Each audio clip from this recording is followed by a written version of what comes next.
Selamat siang teman-teman. Waalaikumsalam. Dan juga di sini ada Mbak Irma Hidayana dari Lapor COVID-19. Selamat siang, Mbak. Selamat siang, Mbak Nova. Para narasumber kita pada siang hari ini akan memaparkan terkait evaluasi yang bertujuan untuk perbaikan tata kelola penanganan pandemi COVID-19, yang mana nanti untuk Bang Misbah sendiri dari Seknas Fitra akan memaparkan evaluasi penyerapan anggaran dan kinerja anggaran penanganan pandemi dan program PEN. Kemudian dari ICW akan memaparkan evaluasi pengadaan barang dan jasa dalam keadaan darurat COVID-19. Kemudian juga Mbak Irma akan memaparkan evaluasi penanganan COVID-19 dari perspektif masyarakat sipil, dan juga nanti dari TI ada Bang Agus akan memaparkan potensi risiko korupsi dalam program pemulihan ekonomi nasional. Kegiatan diskusi ini akan berlangsung dari sekarang jam 1 sampai jam 3 untuk pemaparan narasumber masing-masing 15 menit. Kemudian dilanjutkan oleh diskusi dan tanya jawab, kemudian penutupan di jam 3. Semoga kita bisa selesai di tepat waktu. Untuk mempersingkat waktu, saya persilakan kepada narasumber pertama kita yang akan memaparkan pada siang hari ini, yaitu Mbak Irma Hidayana, maaf Bu. Yang akan memaparkan evaluasi penanganan COVID-19 dari perspektif masyarakat sipil. Oke. Kepada Mbak Irma dipersilakan. Baik, terima kasih. Saya langsung aja ya, 15 menit tidak akan saya sia-siakan. Terima kasih banyak undangannya, teman-teman. Mohon maaf, ini highlight-nya vaksin untuk seluruh warga Indonesia. Rasanya ini yang paling tepat untuk momen-momen saat ini, di saat pemerintah sedang siap-siap meluncurkan program vaksinasi mandiri yang menjadi gong ya, hampir 1 tahun pengendalian pandemi, tetapi kemudian penyediaan kita di antara banyak masalah sebelumnya, sekarang kita ditambahin masalah untuk masuknya vaksin mandiri yang dikelola oleh swasta, yang bisa memberikan peluang korupsi, peluang konflik kepentingan, komersialisasi vaksin, dan lain sebagainya. Saya masuk secara cepat. Ini adalah data kita, rasanya saya tidak perlu go through data ini. Biasanya setiap hari disampaikan, tetapi sekarang tidak diumumkan seperti biasanya, seperti yang waktu Pak Yuri menyampaikan setiap sore di TV dan lain sebagainya ya, tetapi di-share aja ke teman-teman media gitu. Padahal sebenarnya penting untuk membagikan informasi soal data, perkembangan jumlah kasus, pertambahan berapa orang yang terkonfirmasi, berapa positivity rates, berapa orang yang meninggal, dan lain sebagainya. Karena ini bisa memberikan kontribusi untuk meningkatkan literasi pandemi warga terhadap angka statistik COVID-19. Nah, saya cuma ingin bersama-sama saja. Sebenarnya situasi kita tuh seperti apa sih? Kita tuh sebenarnya masih buruk sekali situasinya. Kalau kita lihat di bagian grafik sebelah kiri ya, saya ambil dari Our World in Data. Di sini kita lihat, saya hanya membandingkan dengan beberapa negara di Asia Tenggara. Saat ini Malaysia itu kasusnya jauh lebih banyak ya daripada Indonesia dan dibandingkan negara-negara lain. Sebelumnya, sebelum Malaysia menyelenggarakan pemilu, kasusnya hampir flat gitu ya, tidak ada pertambahan kasus yang berarti. Tetapi begitu ada klaster pilkada di Malaysia, langsung naik dan tidak terkendali sampai hari ini. Tetapi kita lihat Indonesia juga kasusnya begitu banyak sekali ya, begitu besar jika dibandingkan dengan beberapa negara ini. Nah, tapi kalau kita melihat angka kasus, sebaiknya kita tidak hanya melihat pertambahan kasus baru, pertambahan jumlah orang yang baru. Kita mesti lihat berapa jumlah tes yang sudah dilakukan di Indonesia. Kita lihat ya, Indonesia tesnya kecil sekali. Kalau dilihat besaran kasusnya itu, jadi artinya apa? Kasus yang ditemukan di Indonesia itu ditemukan dengan jumlah tes yang sangat minim. Artinya kalau kita meningkatkan jumlah tes lagi, kemungkinan untuk bertambah kasusnya itu semakin besar juga. Jadi no testing, no cases will be found. Kalau nggak ada tes, nggak akan ketemu kasus. Tapi kalau tesnya sedikit, nggak akan ketemu kasus yang melebihi jumlah ambang tes yang dilakukan. Makanya kalau tesnya agak banyak, jangan-jangan kasus yang bisa ditemukan akan lebih banyak lagi. Nah, ini harusnya nih, makanya penting sekali untuk melihat positivity rate. Berapa jumlah tes yang dilakukan pada hari ini, berapa orang, dan kemudian hasilnya berapa orang yang positif dari hasil tes itu. Nah, 2021 dan kita tuh masih saja mengalami krisis data. Ini datanya memang nggak terlalu update ya, bukan yang terkini, tetapi masih terjadi sampai sekarang. Saya ambil kalau yang paling bawah ini data yang dikumpulkan oleh teman-teman relawan data lapor COVID, ada sekitar lebih dari 150 relawan yang mengumpulkan copy paste satu persatu data statistik dari kabupaten kota, dan kemudian kita masukkan ke dalam sistem, dan kemudian di dashboard itu kita jadi tahu kira-kira jumlah orang, total kasus positif berapa, total kematian berapa, dan lain sebagainya. Kami itu masih melihat total kematiannya jauh lebih tinggi ya daripada yang dilaporkan oleh pemerintah. Pemerintah kemarin itu 33.000 ya total kematian pemerintah. Kalau kami ini angkanya double, bahkan dimungkinkan ini lebih. Angka 69.473 kematian ini didapat dari kematian yang terkonfirmasi positif, juga kematian probable dan suspek. Kenapa demikian? Karena kami mengacu pada ketentuan rekomendasi pencatatan kematian dari WHO untuk kepentingan epidemiological surveillance, bahwa kita harus mencatat semua kematian karena COVID-19. Apakah yang sudah dites PCR ataukah yang belum tetapi menunjukkan tanda-tanda klinis mengarah ke COVID-19. Nah, ini yang perlu diketahui, karena kalau kita tidak mencatat, artinya kita ini kan jumlah tesnya tadi di grafik sebelumnya kan memberikan ilustrasi bahwa jumlah tes kita itu masih sangat rendah, belum bisa memenuhi standar WHO di sebagian besar wilayah yang ada di Indonesia. Nah, jadi alangkah baiknya kalau kita tuh legowo aja, ya udah berarti yang suspek atau probable itu dimasukkan, dicatat. Dan yang paling penting lagi, ketentuan untuk mencatat probable case yang meninggal untuk kepentingan public health surveillance ini sudah jelas-jelas diatur dalam PMK atau Pedoman Pengendalian COVID-19 dari Kemenkes revisi kelima. Sudah ada pedomannya, tetapi kami sama sekali belum melihat datanya dipublikasikan sehingga publik bisa melihat itu aja. Jadi krisis data, mungkin teman-teman kemarin juga mendengar ya perbedaan data antara pemerintah pusat, kemudian Pemprov Jateng. Terus kalau kita lihat dari kabupaten kotanya juga akan beda-beda lagi. Nah, ini kayaknya halo, sudah 2021 nih. Ini kita sudah banyak banget data scientist, kita banyak banget volunteer relawan data yang rasanya bisa diajak dilibatkan untuk mewujudkan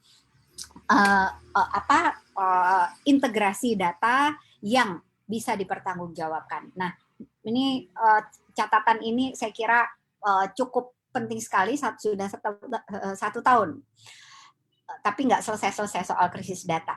Soal tenaga kesehatan yang meninggal, kami di Lapor COVID bekerja sama dengan organisasi profesi kesehatan lainnya, ada ID, PPNI, IBI, dan lain sebagainya ya. Per 9 Februari, kita itu mencatat lebih dari 712 tenaga kesehatan yang sudah meninggal akibat terpapar COVID. Itu pun, pemerintah meskipun sudah memberikan, Presiden sudah menjanjikan memberikan hak insentif dan santunan kepada para tenaga kesehatan sebagai frontliner, ada di garda depan perawatan pasien COVID-19, apalagi pada saat kasus-kasus menanjak seperti sekarang ini ya. Nah, tetapi realisasinya justru cukup memprihatinkan ya. Ada beberapa ketidakadilan di sana. Jadi cakupan kebijakan hanya terbatas pada mereka yang bertugas di ruang-ruang tertentu yang memang secara khusus menangani COVID. Padahal semua tenaga kesehatan yang ada di layanan kesehatan, apakah primer, di puskesmas, kemudian klinik pribadi, dan lain sebagainya, juga di rumah sakit umum pusat maupun daerah, yang bukan di ruang COVID, mereka memiliki potensi resiko infeksi yang sama besarnya juga, atau mungkin selisih sedikit. Tetapi kan sekarang nih akibat membludaknya kasus, banyak orang yang datang, misalnya suspek atau probable, mereka sudah positif menunggu hasil tes, jadi bisa saja mereka menginfeksi. Karena kami juga menerima laporan dari tenaga kesehatan yang sudah kami kumpulkan, ada sekitar lebih dari 3.000 laporan yang menunjukkan bahwa banyak tenaga kesehatan yang tidak bekerja di ruang pelayanan khusus COVID, tetapi mereka terinfeksi juga. Tapi tidak mendapatkan insentif. Nah, ini kan ada ketidakadilan sosial bagi tenaga kesehatan. Nah, saya kira persoalan tes tadi sudah saya singgung. Rumah sakit yang penuh Desember, Januari, awal Februari ini kami mendapatkan data bahwa rumah sakit sudah luar biasa penuh. Sulit sekali untuk merujuk pasien ke ICU, bahkan beberapa pasien juga meninggal dalam perjalanan mencari rumah sakit karena sudah ditolak dari satu rumah sakit ke rumah sakit. Kami melihat antrian di IGD terutama di daerah Jabodetabek dan di Jawa Timur ya, terutama di Surabaya juga cukup banyak. Belum lagi urusan soal bansos yang dikorupsi, kasus bansos dan lain sebagainya. Nah, yang paling ini sungguh merupakan catatan yang misalnya persoalan data itu hadir dari awal, data tidak transparan, tidak merefleksikan apa yang terjadi di masyarakat. Tetapi masalah data ini pun tidak selesai juga hingga kita itu ketimpa masalah-masalah lain yang terkait dengan penanganan pandemi. Jadi kita tumpuk, semakin lama pemerintah tidak bisa mengendalikan pandemi dengan baik, semakin banyak rasanya ya, kalau melihat trennya seperti ini, rasanya akan semakin banyak masalah yang kita dapatkan lagi. Oke, sekarang saya ingin masuk soal vaksinasi. Ini data dari Our World in Data juga. Kita lihat bagaimana pelaksanaan vaksinasi COVID-19 di negara-negara lain. Dan Indonesia adalah termasuk negara yang paling rendah kedua ya dalam pelaksanaan vaksinasi. Nah, ini kita semua juga tahu ya soal buruknya transparansi, banyaknya kendala data, registrasi, sign up vaksinasi bagi tenaga kesehatan. Kemudian sampai sekarang rasanya kita baru sekitar 1.500.000 tenaga kesehatan yang divaksinasi. Padahal targetnya sebelum akhir bulan ini tenaga kesehatan itu sudah selesai ya divaksinasi sehingga paralel menuju ke prioritas berikutnya.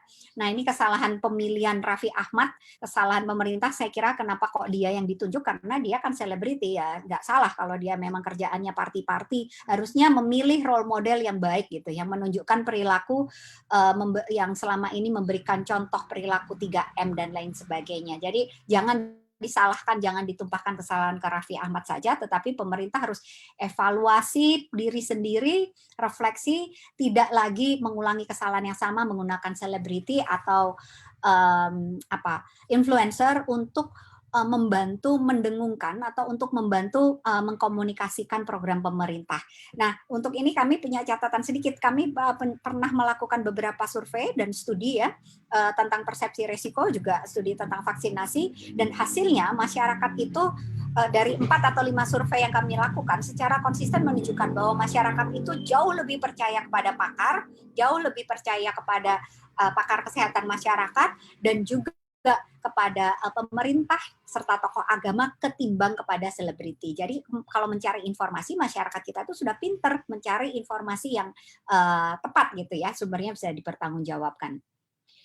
Nah, vaksin mandiri ini menyalahi prinsip kesetaraan dan keadilan. Ini perlu saya suarakan karena pemerintah sudah menunjukkan langkah-langkah yang nyata seperti revisi Perpres 99 ya, yang diganti dengan Perpres 14 2021, di mana di dalamnya sudah menyampaikan bahwa peluang pelaksanaan vaksinasi, pengadaan dan pelaksanaan itu dilakukan oleh BUMN, dan Menteri Kesehatan bisa menunjuk badan usaha, bisa menunjuk badan usaha untuk melakukan vaksinasi. Kenapa sih kok vaksinasi harus sampai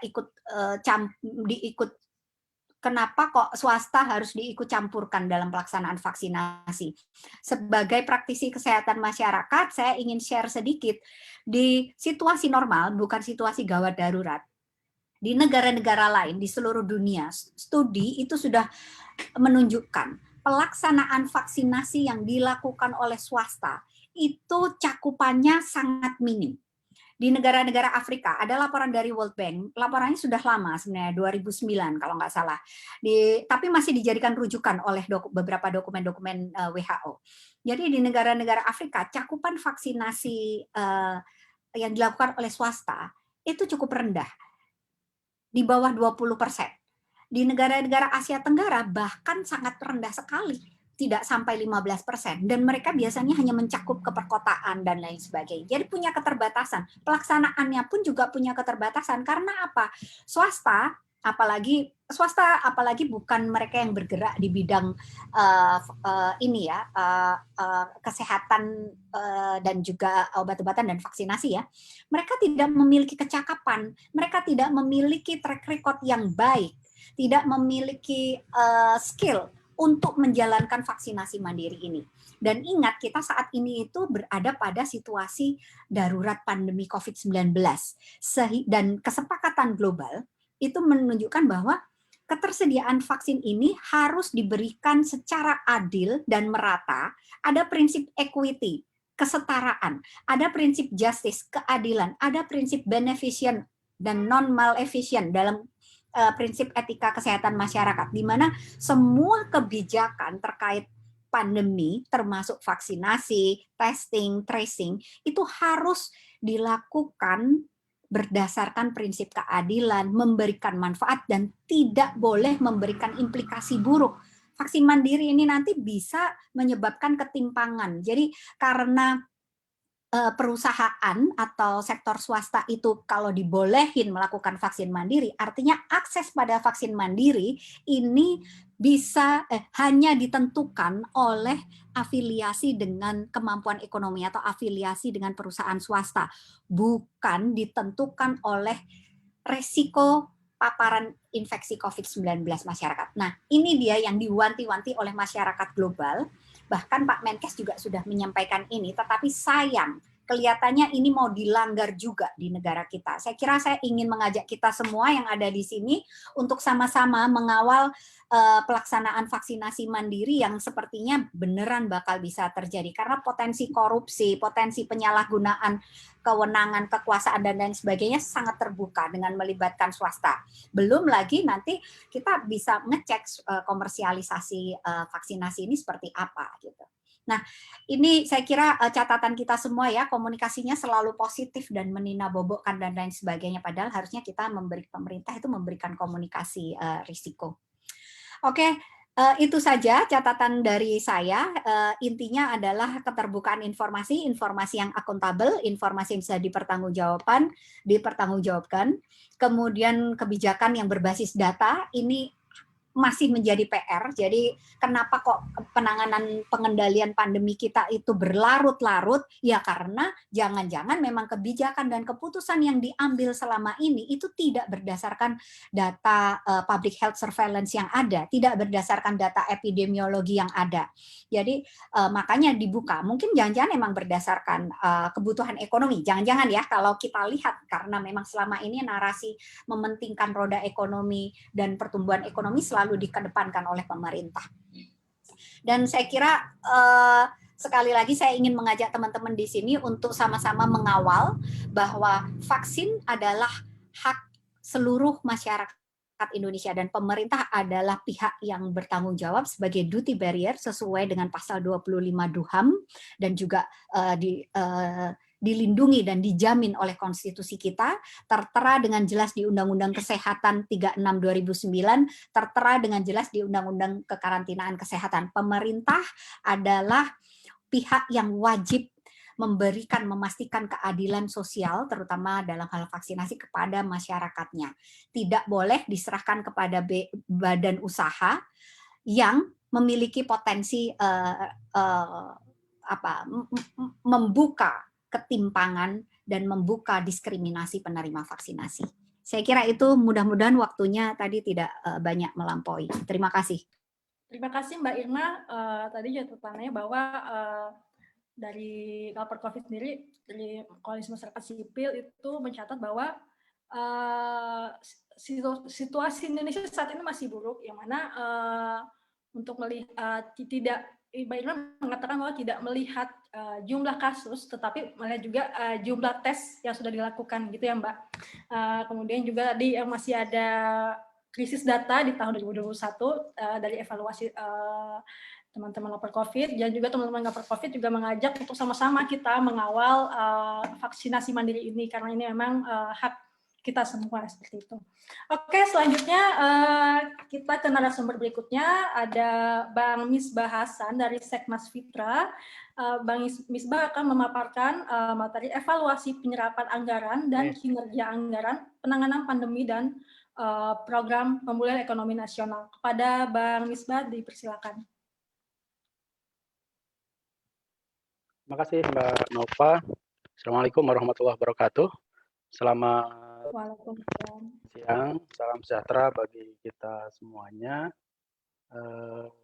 Tadi menarik sekali ya apa yang sudah disampaikan oleh Mbak siapa? Dari lapor COVID, Mbak Irma.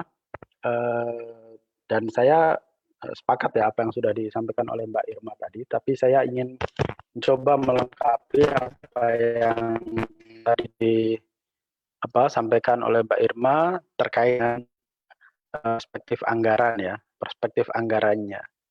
Nah, ini tadi juga sudah dibahas ya, saya tidak perlu melakukan lagi, tetapi kita patut prihatin ya, yang sangat mendalam ya, bahwa hampir 1 tahun ini penanganan COVID, terutama untuk keterpaparan COVID ini belum bisa juga teratasi, meskipun sudah ada berbagai kebijakan ya, PSBB, terus pembatasan kegiatan ya, secara mikro di Jawa dan Bali, dan seterusnya. Tetapi angka keterpaparannya ini masih sangat tinggi, terutama di Januari itu 12.000 sampai 14.000. Apalagi kalau tadi yang dilakukan oleh pemerintah itu masih sangat sedikit ya untuk tes PCR dan seterusnya. Nah, meskipun di minggu-minggu terakhir ini sudah mulai turun ya, rata-ratanya di 9 ribuan di 1 minggu terakhir di Februari ini, tetapi menurut kita itu masih sangat tinggi.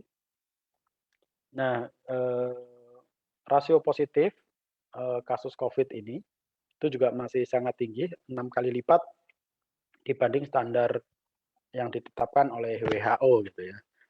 Nah, implikasinya apa? Implikasi yang sangat terlihat, ini rilis dari BPS terbaru bahwa COVID ini menyebabkan angka kemiskinan di Indonesia ini meningkat luar biasa. Kalau di awal-awal di akhir 2019 itu sudah 1 digit ya, sudah 9, atau 8, bahkan itu di September 2020 rilis terakhir itu jumlah penduduk miskin di Indonesia kembali naik menjadi 27,55 juta jiwa atau sekitar 10,19% ya, atau naik 0,42% dibanding September 2019 sebelum COVID ini.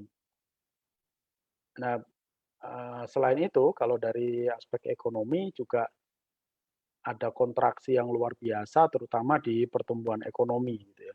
Nah, pertumbuhan ekonomi di kuartal 2 2020 itu minus 5,32, nah, di kuartal 3 itu minus 3,49, dengan 2 kali minus inilah kemudian Indonesia dinyatakan masuk resesi ekonomi gitu ya.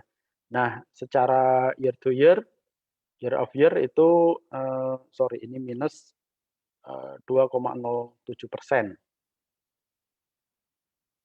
di 2020. Nah, koreksi pertumbuhan ekonomi yang luar biasa ini menyebabkan juga jumlah pengangguran yang meningkat cukup tajam ya, karena banyak pabrik-pabrik, banyak sektor-sektor perhotelan, terus rumah makan dan seterusnya yang juga terkena imbas ya dari resesi ekonomi ini. Masyarakat kelas menengah menahan belanjanya untuk di kuartal-kuartal 3 dan 4 2020.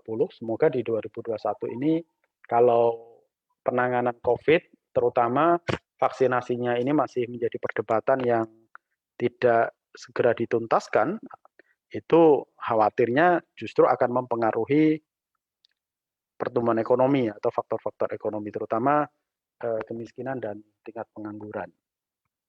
Meskipun di 2020 kemarin, di APBN 2021 ya ditetapkan pertumbuhan ekonomi ditargetkan 5%, tetapi menurut saya itu prediksi yang cukup atau terlalu optimis ya, terlalu ambisius, melihat fakta-fakta bahwa sampai saat ini itu masih minus pertumbuhannya. Di tahun-tahun sebelumnya ketika tidak ada pandemi aja pertumbuhan normalnya hanya 5% gitu ya. Nah, ini berangkatnya mulai dari minus gitu. Jadi menurut saya itu prediksi yang terlalu optimis. Nah, dari sisi postur APBN, kita tahu bahwa di 2020 itu kontraksi pendapatan negara itu mengalami penurunan luar biasa sehingga menimbulkan defisit anggaran dari minus 307,2 triliun atau 1,8 terhadap PDB menjadi 1.029,2 triliun. Itu perubahan APBN 2020 ya. Dan di 2021 ini masih sama angkanya. Jadi defisit anggaran kita itu masih di atas 1.000 triliun. Nah, ini yang nantinya implikasinya kepada bagaimana menutup defisit ini. Karena total belanja yang diproyeksikan atau ditetapkan oleh pemerintah itu mencapai 2.750 triliun. Jadi pada sisi pendapatan ini terkoreksi sangat dalam, tetapi semangat berbelanjanya ini luar biasa. Nah, ini yang kita perlu pertanyakan, terutama belanja untuk kementerian dan lembaga dan anggaran untuk dari pembiayaan ya melalui PEN, Pemulihan Ekonomi Nasional. Nah, implikasi dari defisit anggaran tadi, postur utang kita atau posisi utang negara kita semakin besar di 2020 terakhir, itu ya realisasi terakhir, total utang kita itu sudah 6.074,5 triliun atau 38,68% dari PDB. Jadi ini sudah naik luar biasa ya. Memang di Undang-Undang 17 2003 tentang keuangan negara batas posisi utang terhadap PDB itu sekitar 60%. Tetapi ini sudah di dalam jangka panjang sebenarnya kita punya beban yang luar biasa terutama untuk membayar pokok utang dan bunga utang. Nah, dengan posisi utang semacam ini, berapa sih bunga utang kita gitu ya yang setiap tahun harus kita bayarkan. Jadi kalau di 2020 itu sekitar 338,7 triliun. Nah, di 2021 kita harus membayar bunga utang, ini hanya bunganya ya, belum pokok utangnya, itu sekitar 373,2 triliun. Ini setara dengan 20% total pendapatan negara atau sekitar 13-14% dari total belanja ya yang tadi naiknya luar biasa. Tetapi untuk membayar utang ini kan dari pendapatan ya. Nah, itu yang perlu dipikirkan karena pembayaran pokok utang itu biasanya memang punya tenggat waktu karena harus bayar mungkin 15 tahun kemudian gitu ya jatuh temponya, tetapi bunga utang ini harus dibayar setiap tahun. Nah, ini sudah melebihi anggaran kesehatan sebenarnya dari totalnya. Nah, gimana dengan PEN sendiri, anggaran PEN? Kita tahu bahwa di 2020 itu anggaran untuk pemulihan ekonomi nasional itu ditetapkan 401,5 triliun gitu ya, sekitar 400-an triliun. Tapi kemudian ujung-ujungnya naik sampai 695,2 triliun. Nah, demikian juga di 2021. 2021 ini baru 2 bulan berjalan, ini angka anggaran untuk PEN ini naik luar biasa. Bahkan sudah hampir sama dengan di 2020. Yang semula 403,9, kemudian naik lagi menjadi 553,1 triliun. Nah, sekarang sudah ditetapkan 688,3 triliun. Padahal kita belum pernah tahu ya seperti apa efektivitas penggunaan anggaran PEN ini di 2020. Tapi pemerintah dengan serta-merta dengan seenaknya menaikkan proyeksi anggaran PEN ini. Nah, kalau kita lihat, kalau selama ini jargon pemerintah ingin menyeimbangkan antara penanganan kesehatan dan penanganan ekonomi, kita perlu lihat komitmen anggarannya. Apakah benar itu diseimbangkan atau sebenarnya hanya jargon saja gitu ya. Nah, kita lihat bahwa anggaran untuk kesehatan itu hanya kalau di 2020 itu 4,1%, di 2021 naik 5,7%, tetapi anggaran untuk pemulihan ekonomi untuk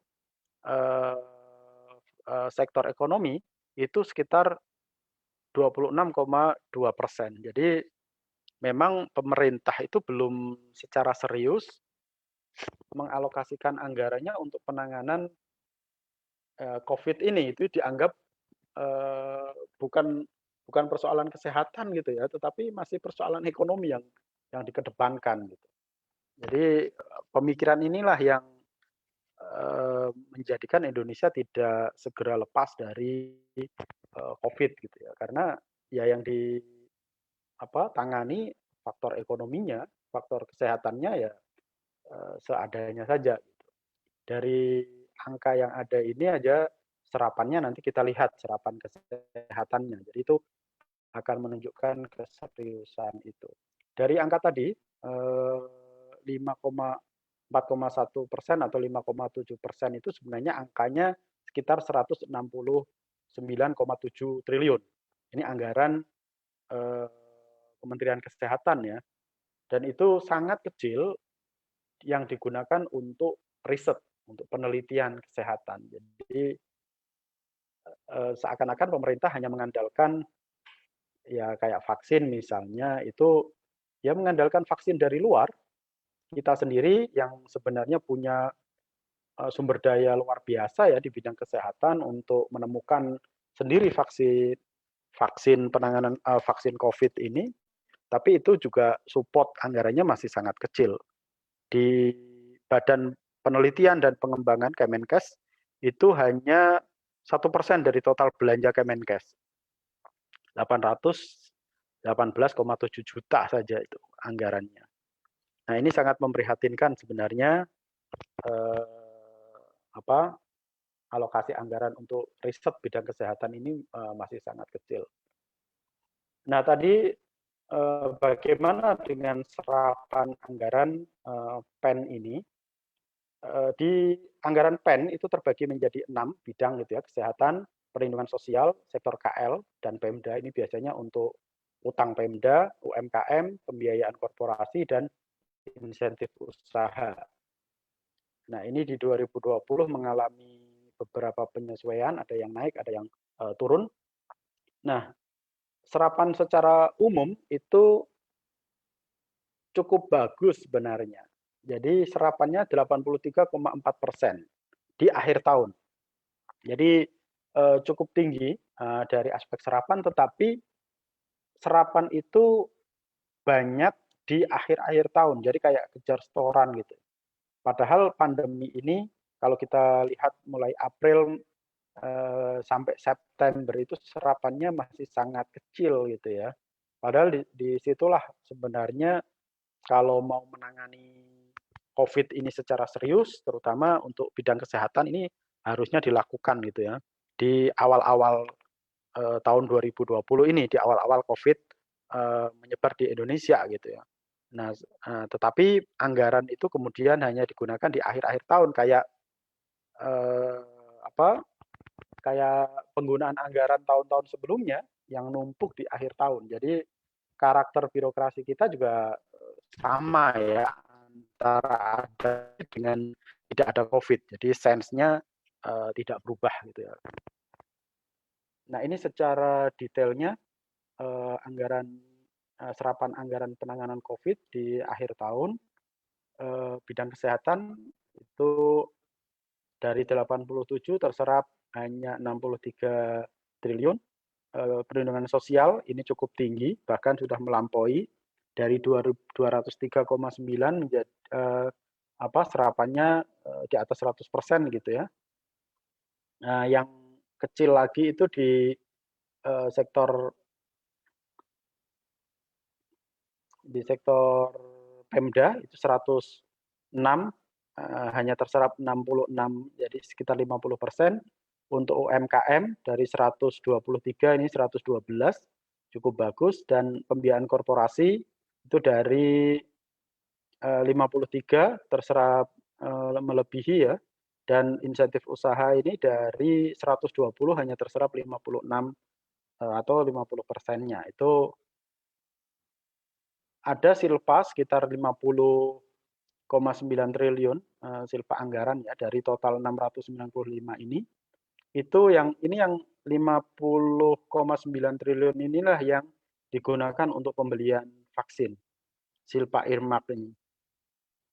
Jadi digunakan full untuk pembelian vaksin di awal tahun 2021. Nah, ini prosesi belanja kementerian, efektivitas belanja kementerian di Kemenhan masih sangat tinggi. Jadi ini untuk menutup defisit tadi, pemerintah melakukan efisiensi memang, tetapi beberapa kementerian yang terkena efisiensi cukup banyak itu di Kemen PUPR ya. Kalau Kemenhan atau Polri efisiensinya relatif kecil. Yang lain-lain juga sama.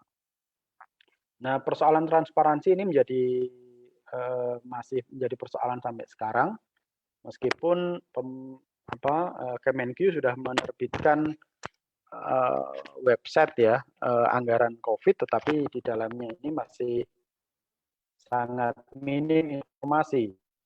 Jadi sumber-sumbernya dari mana, digunakan untuk apa, distribusinya seperti apa, itu belum tergambarkan di website kemenq.go.id /COVID-19 ini. Ya. Jadi masih informasi-informasi umum terkait dengan regulasi dan seterusnya. Nah, dengan begitu ada beberapa rekomendasi ke depan yang penting untuk diperbaiki. Yang pertama adalah rasionalisasi asumsi ekonomi makro ya, soal pertumbuhan ekonomi, terus angka kemiskinan gitu ya, pengurangan kemiskinan, angka pengangguran dan seterusnya. Mengurangi ketergantungan utang luar negeri, utang negara dengan melakukan efisiensi belanja KL, melakukan pengawasan yang ketat terutama kepada beberapa item tadi ya, PEN gitu. Memfokuskan belanja modal untuk program peningkatan kualitas fasilitas dan fasilitas kesehatan terutama di masa pandemi ini, dan mempercepat proses vaksinasi gratis oleh pemerintah dibanding melakukan vaksinasi mandiri. Saya pikir itu Mbak Nova yang bisa saya bagikan ya untuk evaluasi 1 tahun penanganan COVID dari perspektif anggaran. Terima kasih. Assalamualaikum warahmatullahi wabarakatuh. Waalaikumsalam warahmatullahi wabarakatuh. Terima kasih Bang Misbah. Tadi ada beberapa catatan dari kawan-kawan Seknas Fitra, Bang Misbah. Pertama, anggaran baik itu dari anggaran penanganan COVID maupun PEN masih untuk kesehatan masih tergolong sedikit ya Bang, tergolong rendah gitu. Kemudian juga ada kecenderungan bahwa penghabisan anggaran gitu di akhir tahun kayak gitu ya Bang. Di mana di akhir tahun serapannya cenderung tinggi. Kemudian juga terkait transparansi belum optimal. Dan kalau tadi teman-teman dari lapor COVID itu mengajak kita untuk mengawal vaksinasi mandiri, dari Seknas Fitra juga merekomendasikan untuk agar pemerintah mempercepat proses vaksinasi gratis oleh pemerintah dibandingkan dengan melakukan vaksinasi mandiri. Ini semoga bisa tersampaikan ya Bang rekomendasinya ke pemerintah terkait.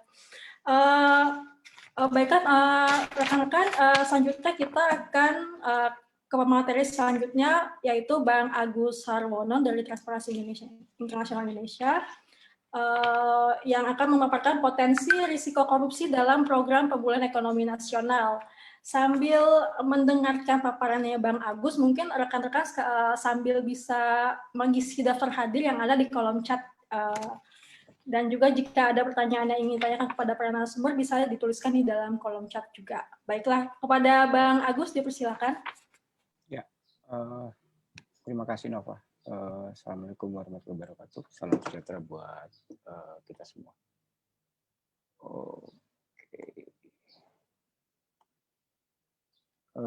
Baik, teman-teman, selamat siang, salam sejahtera buat kita semua.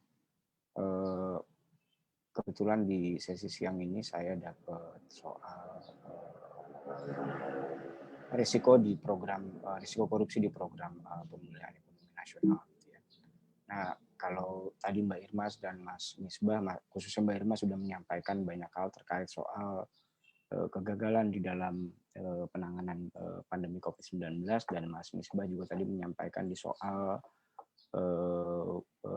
serapan anggaran versus outcome gitu ya. Ternyata faktanya memang belum banyak gitu ya, kasusnya masih cukup banyak di Indonesia. Kalau kami melihat di sini berdasarkan catatannya IBC begitu, itu sejak Maret sampai dengan Juni itu ada sekitar 56 kebijakan yang diterbitkan oleh pemerintah. Tapi dari 56 kebijakan itu ternyata gitu ya, respon kebijakan pandemi yang terkait soal tata kelola dan anti korupsi itu tidak terlalu banyak, bahkan tidak ada gitu ya. Nah, sementara belajar dari pengalaman wabah sebelumnya, upaya pemulihan dilakukan oleh pemerintah itu justru malah terdistorsi dengan kasus korupsi. Kalau teman-teman ingat ketika kasus penanganan wabah flu burung dulu pernah terjadi begitu. Nah, kemudian seharusnya kan memang di dalam penanganan pandemi itu seharusnya juga didorong gitu ya untuk penguatan program anti korupsi dan meningkatkan tata kelola pemerintahan yang baik gitu. Tapi ternyata faktanya memang belum ada. Tadi temuan-temuan dari teman-teman lapor COVID bahwa di aspek transparansi data juga tidak terlalu banyak, dan kami sendiri sebenarnya di lapor COVID pernah mengajukan permintaan informasi ke Kementerian Kesehatan gitu, tapi memang faktanya memang tidak banyak data yang diperoleh gitu.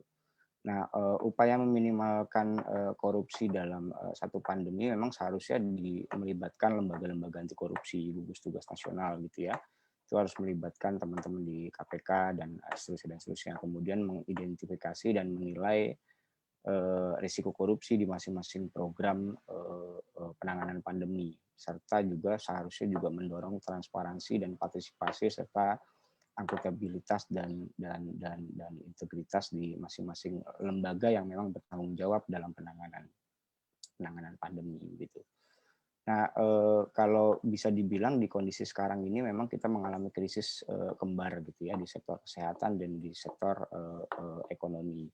Tadi kita melihat bahwa Mbak Irma juga sampaikan bahwa kasus COVID itu makin membesar. Memang tren akhir-akhir ini memang mengalami penurunan, tapi lagi-lagi jumlah yang dites memang tidak terlalu banyak gitu ya. Nah, sementara untuk mengurangi laju persebaran dilakukanlah yang namanya PSBB atau PPKM gitu ya, dan di dalamnya tentu akan disupport dengan dukungan bantuan sosial dan seterusnya. Nah, di krisis kembar ini tentu juga akan berdampak pada pertumbuhan ekonomi serta tadi Mas Misbah juga sudah sampaikan gitu. Kemudian ada pemutusan hubungan kerja dan pengangguran dan tentu kemiskinan juga akan semakin meningkat. Nah, ini respon dari sisi anggaran tadi Mas Misbah juga sudah sampaikan lebih detail tadi. Alokasi anggaran kesehatan, pelindungan sosial, insentif dunia usaha, UMKM, kemudian pembiayaan korporasi dan sektor kementerian dan Pemda, dan ternyata memang serapannya juga tidak terlalu ya cukup bagus, tapi masih banyak silpa di sana, masih ada sisa yang bisa masih banyak sisa yang ada di sana. Nah, pelajaran dari krisis kesehatan sebelumnya sih memang kalau kita lihat begitu ya, justru malah ada terjadi pemborosan uang publik dalam jumlah yang sangat besar gitu ya. Kemudian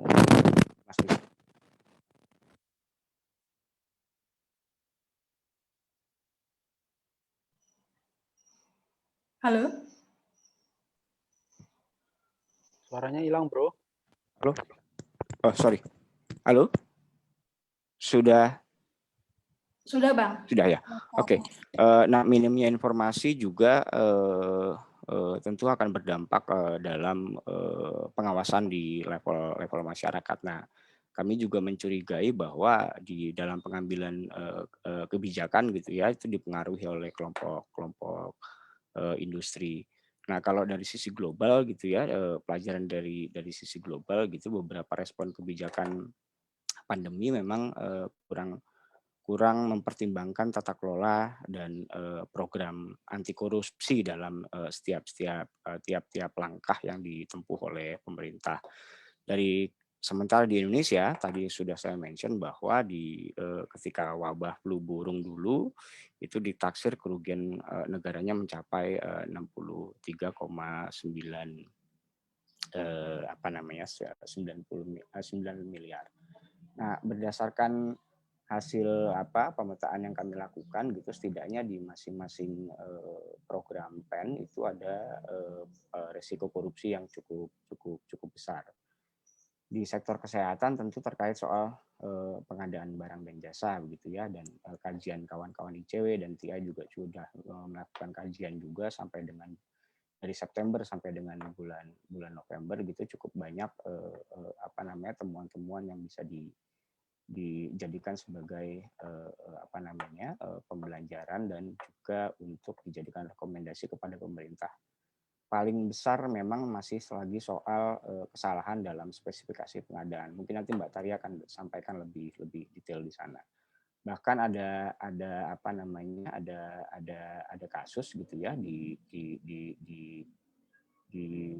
Ngada gitu di daerah Kabupaten Nageo, Nusa Tenggara Timur pada bulan November 2020. Saat ini Kajari penyidik Kajari telah meningkatkan kasus status pengusutan kasus korupsi pengadaan alat material kesehatan gitu. Jadi di dalam perencanaan itu di Dinas Kesehatan merencanakan APD berupa masker N95, tapi faktanya yang dibeli justru malah jenis K95. Sementara kalau di jaring pengaman sosial gitu ya, itu paling besar memang dipengaruhi soal data terpadu kesejahteraan sosial yang memang tidak terupdate, kemudian temuan-temuan kami di lapor COVID-19 gitu, itu masih banyak warga yang seharusnya menerima bantuan sosial tapi justru tidak mendapatkan bantuan sosial. Ada duplikasi data penerima bantuan sosial. Dia sudah menerima PKH tapi masih menerima juga soal BST atau BLT dan seterusnya. Nah, sementara kalau untuk di insentif usaha memang resiko korupsinya lebih kecil karena ini kan terkait soal pajak gitu ya, PPh dan seterusnya.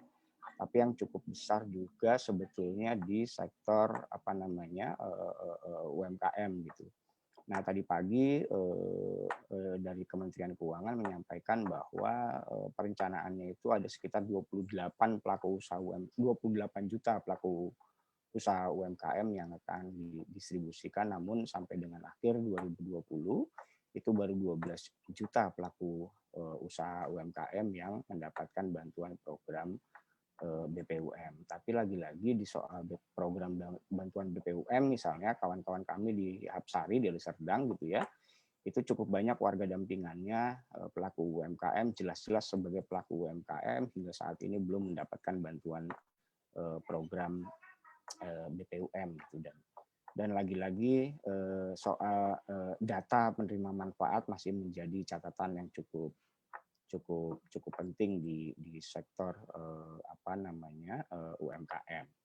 Nah di aspek pembiayaan korporasi gitu, itu risiko yang paling besar itu memang justru malah dalam alokasi penganggaran yang berpotensi tidak digunakan untuk menyehatkan kondisi keuangan perusahaan. Kadangkala ada BUMN yang mendapatkan bantuan, tapi justru malah sebetulnya sebelum pandemi sekalipun BUMN tersebut memang sebetulnya sudah tidak sehat gitu ya. Ada beberapa catatan kami begitu dalam riset yang dilakukan oleh TI di dalam Transparency of Incorporated Reporting, setidaknya itu BUMN itu memiliki 3 dimensi sebetulnya, program anti korupsi, kemudian transparansi struktur organisasi perusahaan, kemudian laporan keuangan antar negara. Nah, pertanyaannya adalah dari 11 BUMN yang mendapat support itu apakah memiliki 3 hal yang tadi saya sampaikan, misalnya program anti korupsi, transparansi struktur organisasi perusahaan sampai dengan laporan perusahaan. Setidaknya seharusnya di BUMN yang memang menerima bantuan atau penyertaan modal gitu ya, itu harusnya menerapkan tata kelola praktik baik dalam pengawasan program anti korupsi. Kemudian juga perlu mendorong transparansi dan pelaporan publik sebagai bentuk pertanggungjawaban kepada pemangku kepentingan. Kemudian memastikan adanya kebijakan sumber daya manusia yang mendukung program anti korupsi. Kemudian mempunyai perencanaan program anti korupsi berdasarkan penilaian resiko. Kemudian menetapkan kebijakan rinci dan prosedur untuk menghadapi risiko korupsi yang utama. Kemudian mengelola hubungan dengan pihak ketiga dengan memastikan mereka melakukan program anti korupsi yang standar dan mengembangkan komunikasi serta pelatihan yang menamakan program anti korupsi. Nah, dari sekian banyak BUMN yang mendapatkan bantuan itu tidak ditemukan gitu ya, ada program-program yang memang program-program anti korupsi yang cukup kuat. Sementara kalau di sektor KL dan Pemda, tadi Mas Misbah juga sudah mention, sebetulnya serapannya sangat rendah. Nah, resiko korupsinya adalah terkait soal kapasitas dan akuntabilitas pemerintah daerah dalam merealisasikan pinjaman. Dan justru akan dikhawatirkan bahwa dana tersebut akan mengganggu dan berpotensi digunakan untuk kepentingan lainnya. Sekiranya ada ada 6 lah ya yang risiko korupsi yang cukup besar di dalam program pemulihan ekonomi nasional. Nah, kemudian dari 6 risiko korupsi tersebut kami merekomendasikan ada 4 ya. Ada 4 hal gitu. Yang pertama dari sisi manajemen, dimulai dari perencanaan hingga pelaksanaan yang pada umumnya menjadi tanggung jawab pemerintah baik pusat maupun pemerintah daerah. Penting juga untuk memastikan bahwa penerapan prinsip anti korupsi, misalnya sistem manajemen anti penyuapan yang tidak hanya diberlakukan di internal kementerian, tapi juga harus di BUMN dan mitra usaha penyedia barang lainnya. Kemudian juga memastikan bahwa aparat pengawas internal pemerintah juga menjalankan fungsi dan tugasnya untuk mendorong percepatan penanganan COVID. Kemudian di pengawalan dari sisi eksternal, KPK, BPKP, dan BPK juga perlu melakukan fungsi untuk melakukan koordinasi, monitoring, dan penindakan. Nah, kalau dari sisi masyarakat sebagai penerima manfaat tentu perlu melakukan pengawasan yang lebih optimal, memanfaatkan kanal-kanal aduan gitu, baik lapor COVID, lapor.go.id, kemudian jaga.id gitu ya. Kemudian masyarakat juga bisa bisa terdiri dari rumah tangga dan pelaku usaha, pengusaha, LSM dan media. Nah, saya kira ini yang bisa saya sampaikan. Terima kasih. Assalamualaikum warahmatullahi wabarakatuh.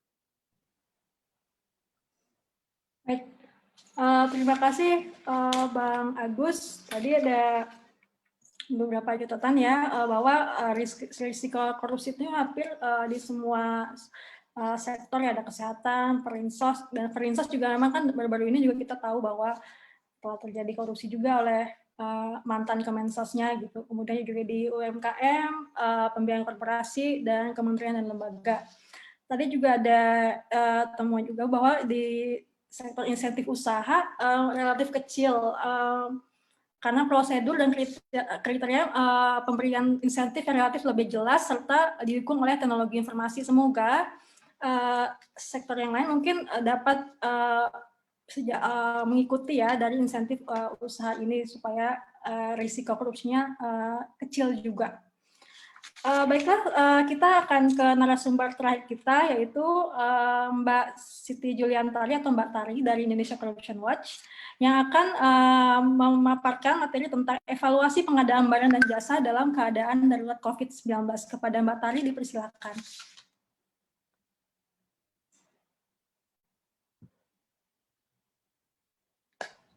Ya, terima kasih Mbak Nova. Saya izin share screen.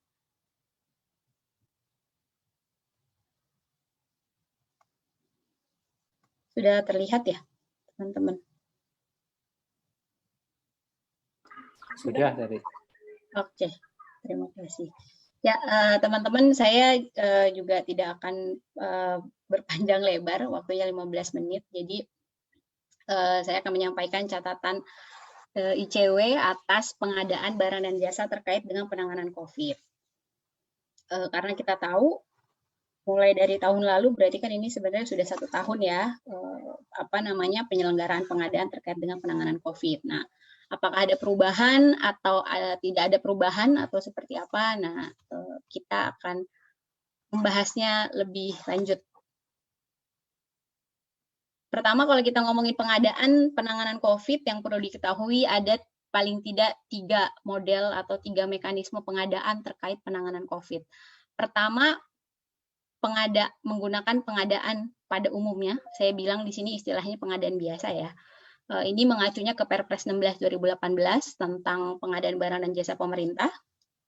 Kemudian pengadaan darurat, ini adalah pengadaan yang menggunakan metode darurat sesuai dengan pasal 59 di Perpres 16, yang kemudian diperinci lagi di peraturan LKPP di nomor 13 tahun 2018, diperjelas lagi di tahun lalu ada surat edaran LKPP, dan kemudian untuk pengadaan darurat ini juga ada surat edaran Kepala BPKP nomor 6 dan 12 terkait dengan proses audit ya, audit terkait dengan pengadaan darurat gitu.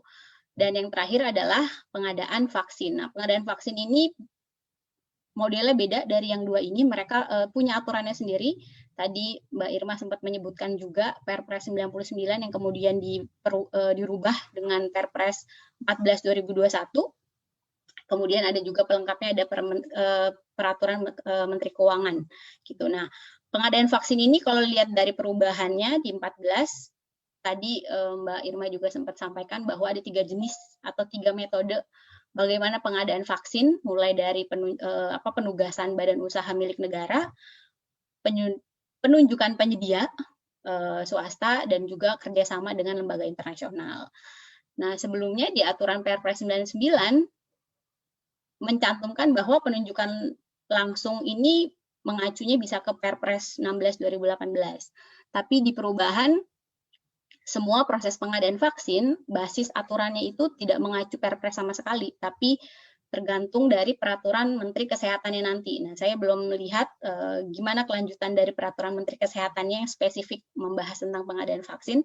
Tapi dari 3 jenis ini yang perlu disoroti sebenarnya dan kecenderungan lebih rentan, bukan lebih rentan ya, tapi juga rentan, yaitu pengadaan darurat. Jadi pengadaan darurat ini pengadaan yang dilakukan dengan alasan bahwa barang atau jasa yang dibutuhkan itu adalah barang atau jasa yang harus segera, gitu ya. Kalau kita bandingin misalnya pembelian masker di awal-awal pandemi di bulan Maret, April, Mei, mungkin itu jadi pengadaan yang darurat karena harus segera ada, harus cepat karena semuanya membutuhkan terutama tenaga kesehatan. Jadi penggunaan masker, APD itu menggunakan pengadaan darurat. Tapi kalau kita sekarang lihat di 2021, apakah kalau kita ngomongin pengadaan masker harus pakai pengadaan darurat? Jawabannya belum tentu. Karena tingkat kedaruratannya mungkin tidak seperti dulu. Sekarang udah banyak yang nyediain, banyak ada di pasaran, jadi bisa pakai pengadaan biasa. Nah, yang ditakutkan dari perbedaan model ini adalah kecenderungan bagaimana kemudian oknum-oknum ini menggunakan pola pengadaan darurat, padahal kedaruratannya itu tidak bisa dibuktikan, gitu ya. Kemudian ini dari dasar hukumnya, lalu berikutnya ini saya hanya gambaran aja umum kenapa beda pengadaan darurat dan pengadaan biasa dan kenapa dijadiin modus dipakai, karena di pengadaan darurat prosesnya jauh lebih cepat, jauh lebih ringkas gitu ya. Kalau kita lihat di catatannya gimana sih pengadaan darurat? Di pengadaan darurat itu tidak mengharuskan adanya informasi rencana umum pengadaan atau RUP. Jadi teman-teman bisa cek di sirup, kalau pengadaannya darurat, ya nggak wajib masuk sana. Kemudian di pengadaan darurat, nggak perlu panitianya menyediakan harga perkiraan sendiri. Kalau di pengadaan barang kan dari pagu, kemudian panitianya harus buat nih harga perkiraan sendirinya berapa. Tapi kalau di pengadaan darurat, yang disampaikan adalah kewajaran harga barang. Dan kewajaran harga ini yang membentuk, yang menyusun adalah penyedia yang ditunjuk. Gitu ya. Apakah kemudian wajar atau enggaknya akan dicek nantinya oleh APIP atau BPKP di akhir. Ketika udah selesai, barangnya sudah ada, udah dikasih, mau pembayaran terakhir atau bahkan sudah lunas, itu baru tuh dicek sama APIP dan BPKP. Kalau ternyata harganya nggak wajar, misalnya harga masker harusnya 1 pieces 10.000 anggaplah. Tapi kemudian dia menawarkan 1 pieces masker dengan harga 50.000 dan ketika dicek dari kewajaran harganya tidak sesuai, nah berarti perusahaan penyedia yang sudah dibayar full ini harus balikin sebagian uang yang sudah ditransfer. Atau kalau seandainya model pembayarannya bertahap, yang sisanya harus sesuai dengan jumlah hasil audit APIP atau BPKP. Gitu ya. Nah ini juga menjadi masalah karena seringkali meskipun sudah ada fakta integritas antara panitianya dan juga penyedianya, pengembalian uang-uang ini tidak semudah itu. Gitu. Nggak mudah kemudian pemerintah kolek lagi uang yang udah ditransfer ke penyedia-penyedia yang mungkin setelah hasil APIP dan BPK kemahalan. Gitu. Dan juga yang paling penting mesti disoroti untuk pengadaan darurat adalah di pengadaan darurat ini tidak ada data yang terpublikasi atau tersedia untuk publik. Semua prosesnya sebagian besar menggunakan manual. Panitia pengadaannya diwajibkan untuk mencatatkan proses pengadaannya kalau sudah selesai pengadaan darurat. Itu ada ke sistemnya SPSE yang dibuat oleh LKPP. Tapi sayangnya, pertama sistemnya juga datanya belum dibuka ke masyarakat oleh LKPP. Yang kedua juga tingkat pelaporannya, pencatatan ke sistem ini di KLPD, Kementerian Lembaga Pemerintah Daerah ini juga masih rendah. Jadi kalau tahun lalu kita tanya ke LKPP, mungkin hanya sekitar 40% baru yang informasikan pengadaan daruratnya ke sistem ini. Gitu. Jadi itu juga masih jadi masalah. Nah, saya mau mulai catatannya tadi beberapa saya udah sampaikan sih. Paling nggak kalau yang disorotin di ICW itu paling nggak ada 9 hal ya. Yang pertama adalah terkait dengan mempublikasi kontrak pengadaan COVID-19.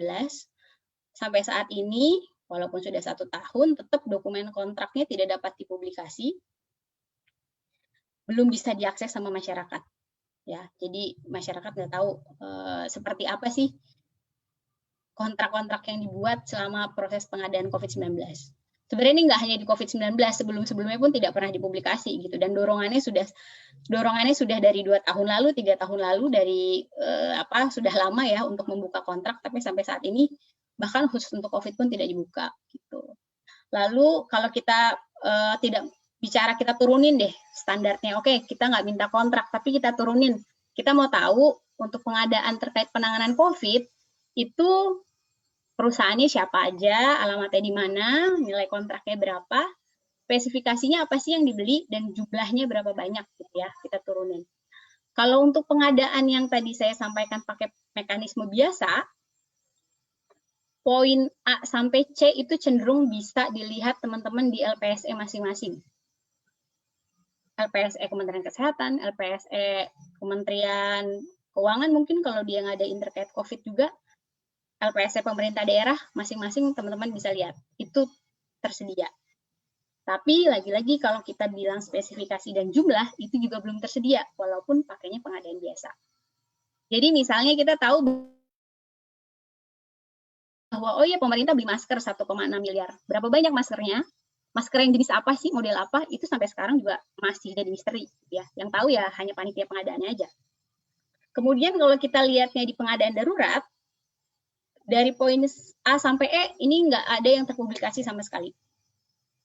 Di sistemnya SPSE-nya juga belum dibuka, dan tingkat pelaporannya tadi juga saya sudah sampaikan, ini juga masih rendah. Jadi ya nggak ada yang tahu. Dan sebenarnya untuk pengadaan darurat ini bukan hanya terkait COVID ya. Jadi kalau kita misalnya lihat selama ini pengadaan darurat di Indonesia, baik itu daruratnya terkait dengan penanganan bencana alam lain, gitu, misalnya tanah longsor, gempa bumi, dan lain-lain, ini datanya juga nggak pernah dibuka. Jadi dorongannya sebenarnya bukan hanya pas COVID ini aja, tapi harusnya seluruh pengadaan darurat, baik itu yang terkait COVID ataupun tidak, ini harusnya sudah mulai dibuka. Gitu. Karena ini ruang abu-abu banget nih, nggak ada yang tahu kayak gimana. Masyarakat nggak bisa lihat informasinya seperti apa. Dan seringkali mungkin beberapa anggaran yang besar dengan dalih dan alasan darurat, akhirnya juga menggunakan pengadaan darurat dan datanya nggak terbuka. Gitu. Nah, kita pernah lihat salah satu daerah yang mempublikasi data pengadaan daruratnya, mulai dari obat, siapa perusahaannya, berapa banyak, tablet yang dibeli, berapa botol gitu ya, itu pernah ada di Dinas Kesehatan Kalimantan Barat. Kenapa saya bilang pernah? Karena kalau dicek datanya, itu terakhir Agustus 2020. Jadi kalau dilihat keterbaruan data, sekarang ya sepertinya belum diupdate gitu ya. Gitu. Lalu poin ketiga terkait dengan mempublikasi penerima manfaat atau beneficial ownership dari perusahaan yang mendapatkan kontrak.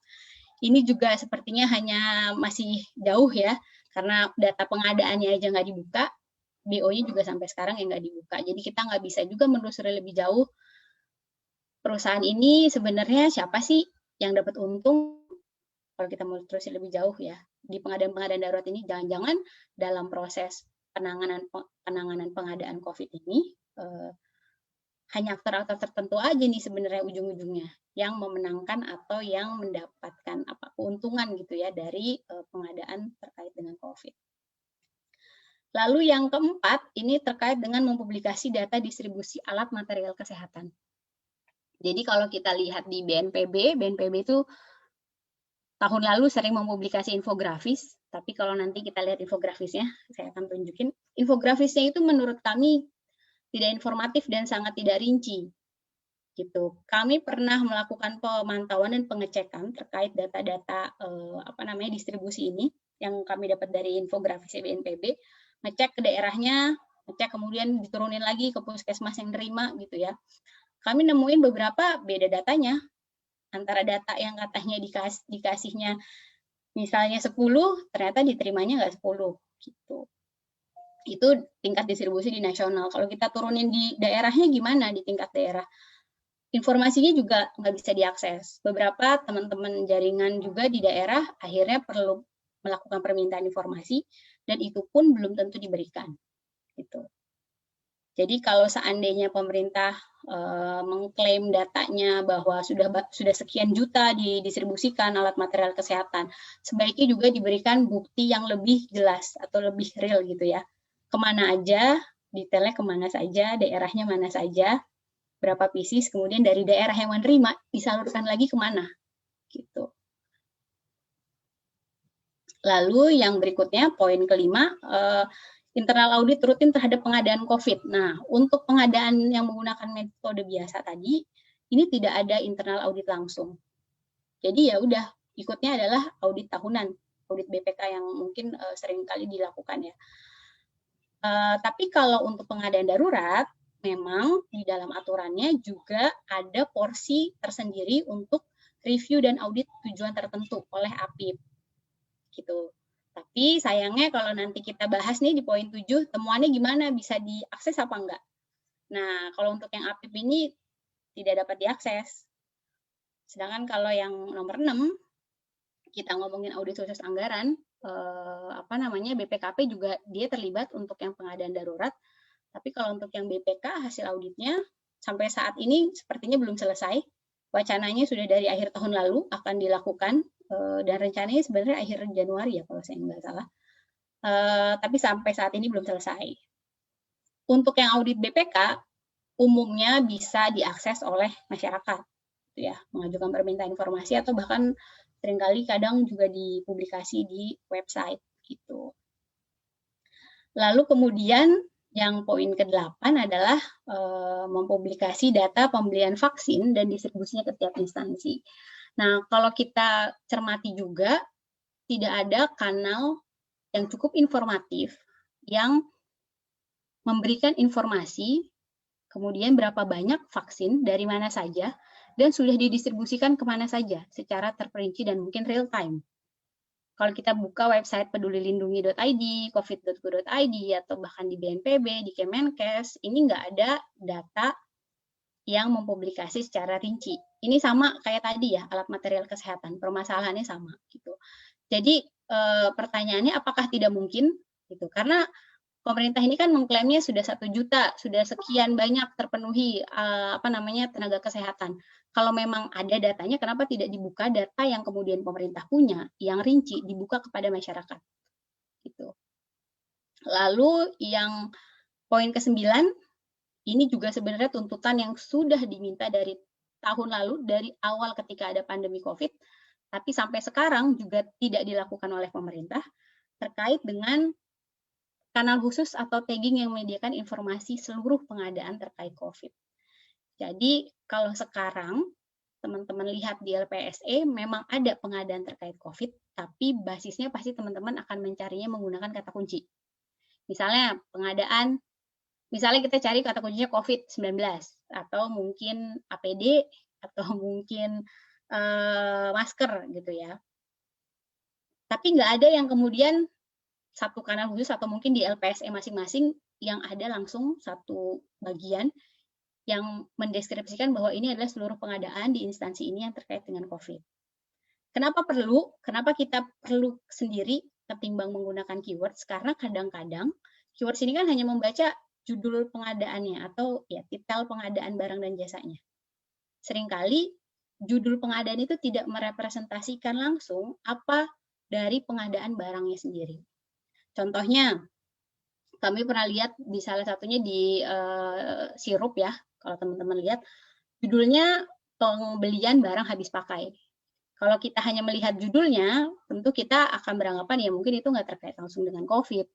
Tapi kalau kita klik informasi ini, dan itu kebetulan kami juga lagi random ya, acak, diklik, dilihat, ternyata di sirup itu ada bagian deskripsi. Dia nyebutin bahwa ini adalah pembelian barang habis pakai untuk penanganan COVID-19. Nah, kalau kita lihatnya di LPSE, itu deskripsinya nggak bakalan ada. Jadi kemungkinan tidak terpantau atau tidak terlihat oleh masyarakat sangat besar gitu ya. Makanya kemudian dari awal yang kita minta adalah sediakan kanal khusus yang ada taggingnya, atau bahkan kalaupun nggak ada tagging ya satu kanal khusus aja yang mencakup semua pengadaan terkait dengan COVID gitu. permintaan ini atau tuntutan ini sebenarnya bukan hal yang mengada-ada atau sulit gitu ya, karena kalau kita bandingin sama negara lain, ada kok yang bisa melakukan itu, bahkan bukan cuma hanya 1 atau 2 negara gitu. Kalau salah satunya misalnya ya kita anggap misalnya Ukraina, walaupun dari bentuk negaranya atau jumlah penduduknya jauh lebih sedikit dari Indonesia, tapi bagaimana cara mereka mengelola informasi tentang pengadaannya, kemudian mempublikasi bahkan kontraknya, sampai membuat kanal khusus yang real time bahwa pengadaannya itu di setiap instansi berapa banyak, anggaran yang sudah dipakai berapa banyak, menurut saya ini harusnya bisa jadi contoh baik gitu. Dan harusnya ya pemerintah Indonesia juga bisa melakukan itu. Apalagi kalau kita lihat COVID ini kan udah setahun gitu ya. Jadi kalau alasannya kemudian hanya sulit dilakukan atau bahkan ini kan darurat, ini kan harus cepat, kayaknya itu udah nggak jadi alasan yang bisa diterima, karena kita sudah sudah ada di kondisi ini sudah hampir setahun, dan kalau nggak ada perubahan ya berarti memang tidak ada niatan untuk menjadi lebih baik gitu ya, atau transparan terhadap proses-proses pengadaan dalam penanganan COVID gitu. Nah, ini data yang tadi saya sampaikan. Jadi kalau kita lihat datanya pemerintah itu yang dipublikasi ya modelnya begini, infografis, yang BNPB juga kayak gini, infografis juga dengan tulisan-tulisan yang kecil, ngomongin vaksinasi juga ada datanya. Kalau pemerintah bilang ada datanya terpublikasi, ada datanya, tapi datanya seperti ini. Kalau kita tanya lagi datanya bermanfaat lebih lanjut nggak nih buat dilihat? Menurut saya sih enggak. Karena ini hanya data statis, mati yang nggak bisa kita telusuri lebih jauh. Kita nggak tahu misalnya total sasarannya vaksin, oh ya sebanyak ini. Vaksinasi ke-1 sudah sebanyak ini, di mana saja daerahnya. Rinciannya seperti apa gitu ya. Jadi data-data yang ditampilkan sangat kurang informatif menurut kami gitu. Mungkin itu dulu dari saya terkait dengan catatan atas penanganan pengadaan COVID-19. Terima kasih. Baik, terima kasih Mbak Tali.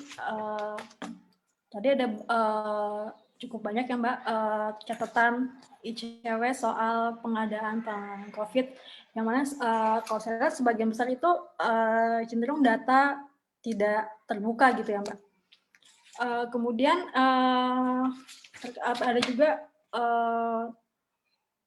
kalau saya tadi agak ini tertarik soal kedaruratan tidak bisa dibuktikan, yang mana kan di penanganan COVID ini lebih banyak pengadaan barang yang bersifat darurat gitu Mbak. Untuk melihat bahwa, untuk membedakan bahwa ini pengadaan barang yang memang dia darurat gitu, atau dia sebenarnya tidak darurat tapi didaruratkan, itu gimana Mbak cara ininya? Ya, sebenarnya ketika kita melihat bahwa misalnya satu instansi menggunakan mekanisme pengadaan darurat ya, mereka kan harus ada alasan kenapa pengadaan untuk misalnya tadi masker itu harus menggunakan pengadaan darurat. Itu kan harus jelas. Misalnya, oh iya karena kita harus butuhnya misalnya ketika awal-awal pandemi, ini harus dalam 2 minggu harus ada karena semua misalnya tenaga kesehatan itu membutuhkan, ini adalah barang yang esensial, misalnya alasannya seperti itu gitu ya. Makanya kemudian menggunakan metode pengadaan darurat gitu. Nah, kalau sekarang pemerintah menggunakan metode yang sama, kita bisa challenge dengan alasan yang sama. Misalnya dia sekarang melakukan pengadaan masker dengan alasan ya ini harus segera, besok harus ada gitu. Karena semua nakes ini membutuhkan gitu ya. Kita bisa challenge balik, bener nggak alasannya? Karena kalau sekarang pemerintah buka e-katalog, itu udah banyak yang jual jual masker, nggak perlu pakai pengadaan darurat gitu ya. Jadi nah sayangnya data pengadaan darurat ini kan nggak dibuka nih. Jadi kita nggak tahu mana aja sih yang pemerintah beli pakai metode darurat gitu. Jadi sulit juga untuk men-challenge-nya gitu ya, kecuali memang datanya dibuka gitu. Berarti itu challenge lagi ya Mbak, bahwa datanya masih tertutup gitu untuk ya pengadaan daruratnya. Baiklah rekan-rekan sekalian, tadi sudah kita sama-sama mendengarkan keempat narasumber kita memaparkan evaluasinya terkait penanganan COVID yang telah dilakukan oleh pemerintah kita selama kurang dari setahun ini.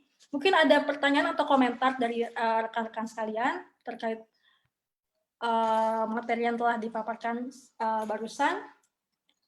Bisa bertanya atau menanggapi, silakan melalui chat atau langsung berbicara. Bisa raise hand terlebih dahulu.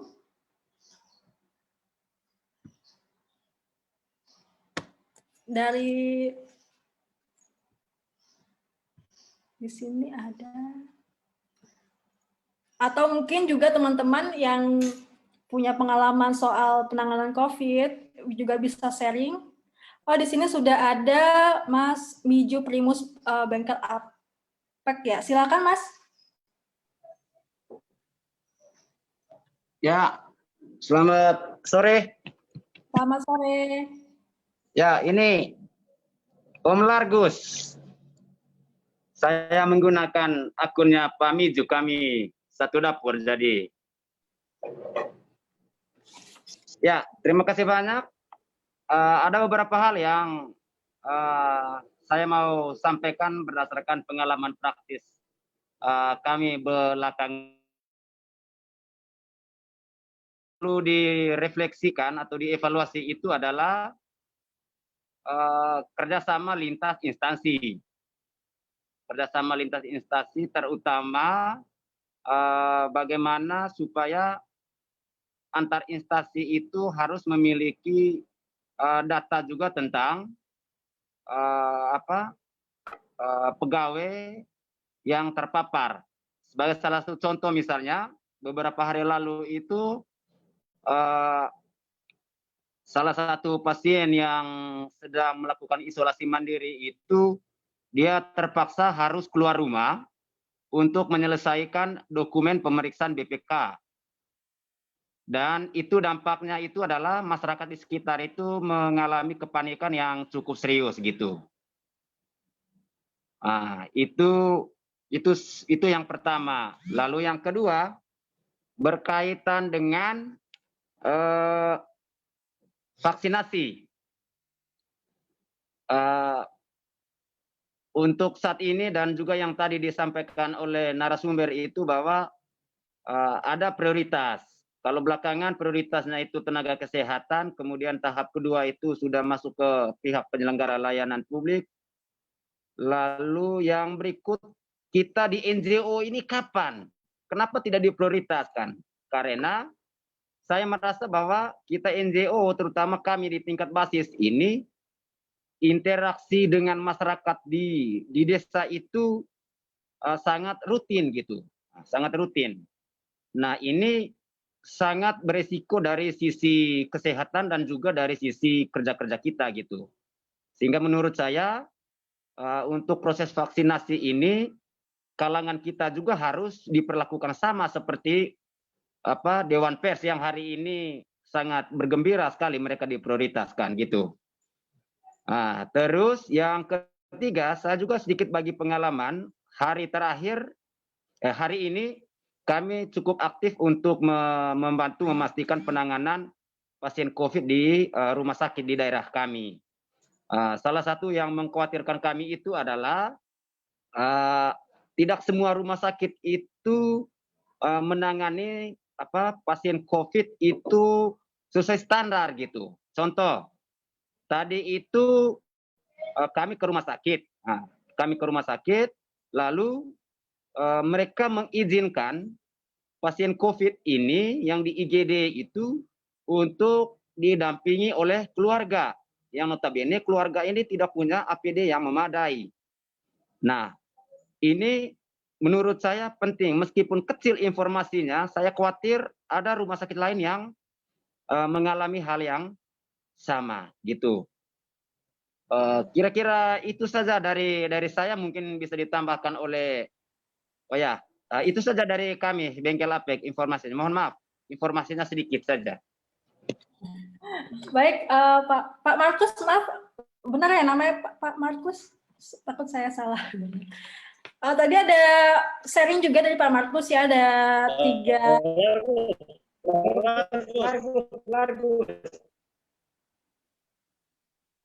Ya. Ya, tadi ada 3 catatan yang disaring oleh Pak Markus. Maaf kalau saya salah pengucapan nama. Pertama Itu di ada chat ada Larkus. Largus, Largus. Pak Largus, yaitu kerjasama lintas, diharapkannya adanya kerjasama lintas instansi supaya antar instansi memiliki data tentang pegawai yang terpapar, karena tadi ada kasus pegawai instansi yang ke kantor gitu ya Pak, dan bertemu dengan masyarakat sipil di sana. Kemudian juga tadi ada, untuk saat ini ada diharapkannya juga dari Pak Largus ini adanya prioritas untuk NGO, karena NGO juga merupakan pihak yang berinteraksi sangat tinggi baik kepada masyarakat sipil, terutama di NGO yang melakukan pendampingan di tingkat desa gitu ya Pak. Kemudian juga tadi juga ada laporan juga bahwa tidak semua rumah sakit menangani COVID sesuai standar. Tadi ada keluarga pasien yang tidak menggunakan APD menjaga atau menjenguk pasien tersebut, pasien COVID. Mungkin ada narasumber yang ingin menanggapi tadi beberapa catatan dari Pak Largus, atau mungkin dari peserta lain ada yang ingin juga bercerita atau menanggapi atau bertanya tentang penanganan COVID-19 ini.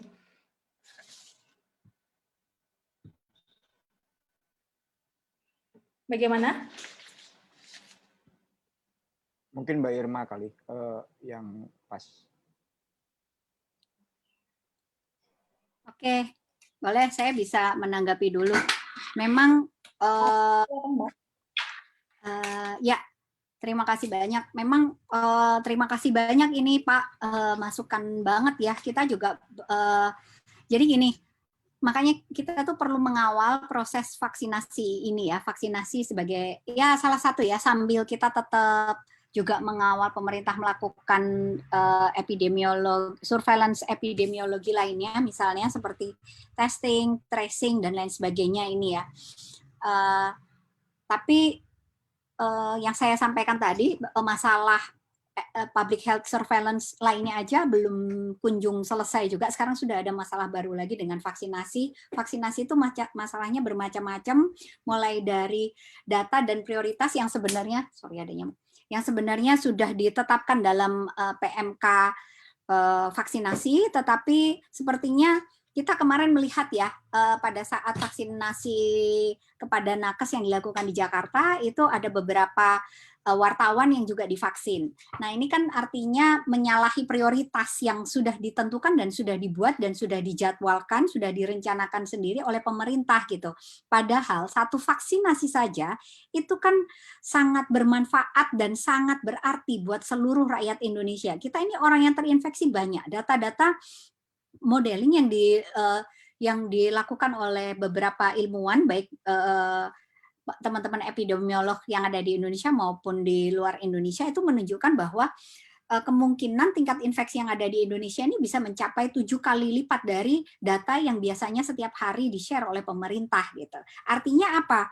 Jangan sampai pemberian vaksinasi ini salah sasaran dan sembarangan, sudah ditetapkan tetapi diselewengkan gitu ya. Misalnya diserobot oleh beberapa oknum teman-teman wartawan yang mungkin ngerasa, oh saya harus menyelamatkan diri saya gitu, padahal masih banyak tenaga kesehatan yang justru menjadi prioritas yang rentan terinfeksi, yang harusnya mereka didulukan, bukan dia gitu. Jangan-jangan pemerintah ini juga asal mencapai target angka, hari ini harus bisa mencapai angka 1 juta orang harus divaksin, 100.000 orang harus divaksin gitu misalnya di daerah tertentu gitu. Jangan-jangan targetnya tuh angka, bukan menentukan prioritas siapa yang divaksin. Nah, ini akibatnya apa? Termasuk masuknya vaksinasi mandiri. Ini jadi kelompok swasta atau mereka yang bekerja dan terafiliasi, bahkan keluarga pengusaha kaya, ini jadi bisa mengakses vaksinasi padahal mereka tingkat kerentanannya mungkin lebih rendah dibandingkan kelompok lain. Misalnya, teman-teman yang ada di masyarakat sipil yang selalu mendampingi masyarakat adat misalnya, selalu mendampingi teman-teman jaringan TII misalnya, yang selalu mendampingi teman-teman akar rumput untuk memantau korupsi di daerah level kabupaten kota misalnya, yang mendampingi masyarakat sipil lainnya, itu juga mereka punya kerentanan yang sama. Kalau teman-teman dari media juga menyatakan, loh kita ini kan menyampaikan tugas, kita sering ketemu narasumber dan lain sebagainya, sama. Teman-teman yang di masyarakat sipil yang mendampingi kelompok-kelompok difabel misalnya, kelompok disabilitas, kelompok rentan lainnya, kaum yang termarginalisasikan misalnya yang ada pada perkampungan padat dan lain sebagainya, mereka jelas-jelas setiap hari harus keluar mencari nafkah dan lain sebagainya. Justru ini sepertinya kita nggak tahu kapan mereka itu diprioritaskan. Sementara yang kaya, ya terutama ini aliansi yang teraliansi dengan pengusaha dan sektor swasta yang sedang mendorong pemerintah juga melakukan vaksinasi mandiri, mereka ini kemana-mana jelas-jelas naik mobil pribadi. Mereka kemana-mana terjamin lah, charter pesawat juga bisa, saya kira ya. Sehingga apa kemudian yang bisa mendorong urgensi mereka untuk didahulukan. Jadi saya nggak menjawab pertanyaannya, tetapi justru ingin mengembalikan kepada kita semua bahwa itu adalah bagian dari masalah yang lagi-lagi kita semua yang ada di sini itu harus merespon gitu, memperjuangkan. Ini hak untuk dapat hidup sehat aja harus diperjuangkannya itu sulit banget. Jadi memang pemihakan kepada sektor ekonomi ini sudah terlalu berlebihan. Saya kira tadi Mas Misbah, kemudian Mas Agus dan juga Mbak Juli dari ICW sudah menyampaikan ya, sebenarnya refokusin anggaran, kayaknya kalau dipilah-pilah itu masih bisa diupayakan gitu, tanpa mengambil jalan pintas solusi untuk mengajak industri gitu. Dan jadi pemihakannya harusnya berdasarkan keadilan, siapa yang paling rentan itulah yang diprioritaskan untuk mendapatkan vaksin duluan, bukan berdasarkan siapa yang punya uang yang banyak, siapa yang lebih kaya dan bisa membeli vaksin itu yang bisa mendapatkan vaksin. Baik, terima kasih Mbak Irma. Rekan-rekan lain ada yang ingin menanggapi bercerita atau bertanya, atau para narasumber ingin menanggapi? Saya nanggapin, Mbak. Boleh ya? Oke. Ya memang kalau tadi ditanyakan oleh Bang Largus ya terkait dengan koordinasi antar KL bahkan sampai ke level dinas terkait dengan informasi ASN yang terpapar misalnya, ini yang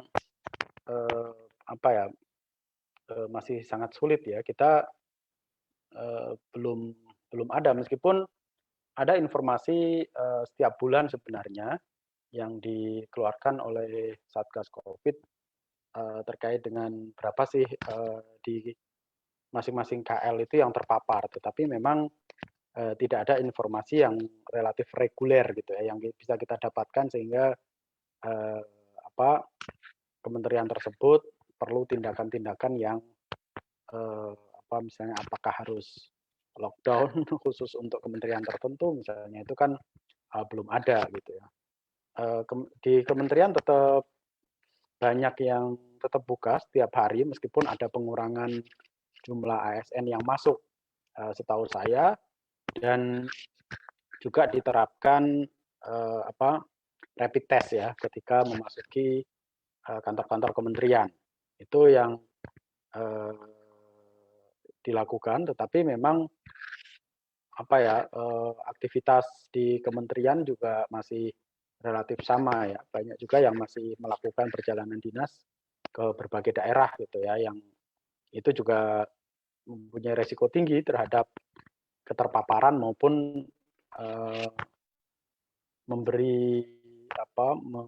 memaparkan virus ini ke daerah gitu ya. Karena kan memang ada dilema di sana. Yang pertama harus tetap menjaga protokol COVID, yang kedua kementerian kan dituntut untuk melakukan serapan anggaran ya. Tanpa perjalanan dinas kayaknya itu yang mereka kesulitan mau digunakan untuk apa.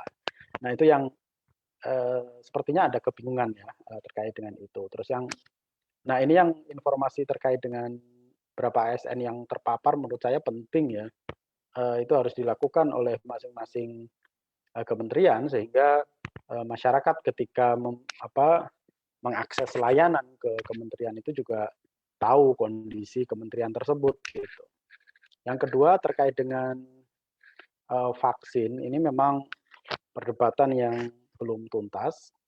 Sebenarnya kalau saya berpikirnya begini, bahwa vaksin itu atau distribusi vaksin itu kan membutuhkan berbagai prasyarat ya, bagaimana vaksin itu bisa terjaga kualitasnya sampai ke level daerah. Itu kan ada infrastruktur misalnya pendingin vaksin.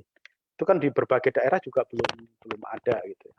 Nah, kalau para pengusaha misalnya ingin mempercepat agar karyawannya mendapatkan vaksinasi, harusnya mereka mensupport pemerintah untuk memberikan itu ya, mempercepat beberapa fasilitas gitu ya. Kalau pemerintah menganggap bahwa dirinya nggak punya duit untuk prasyarat vaksinasi itu dilakukan, distribusi vaksinasi itu dilakukan. Jadi vaksin ini ketika ada wacana untuk ada vaksin mandiri, menurut saya itu memang pada satu sisi akan terjadi ketidakadilan. Belum lagi untuk memberikan vaksin ini kan dibutuhkan tenaga kesehatan gitu ya. Nah ini juga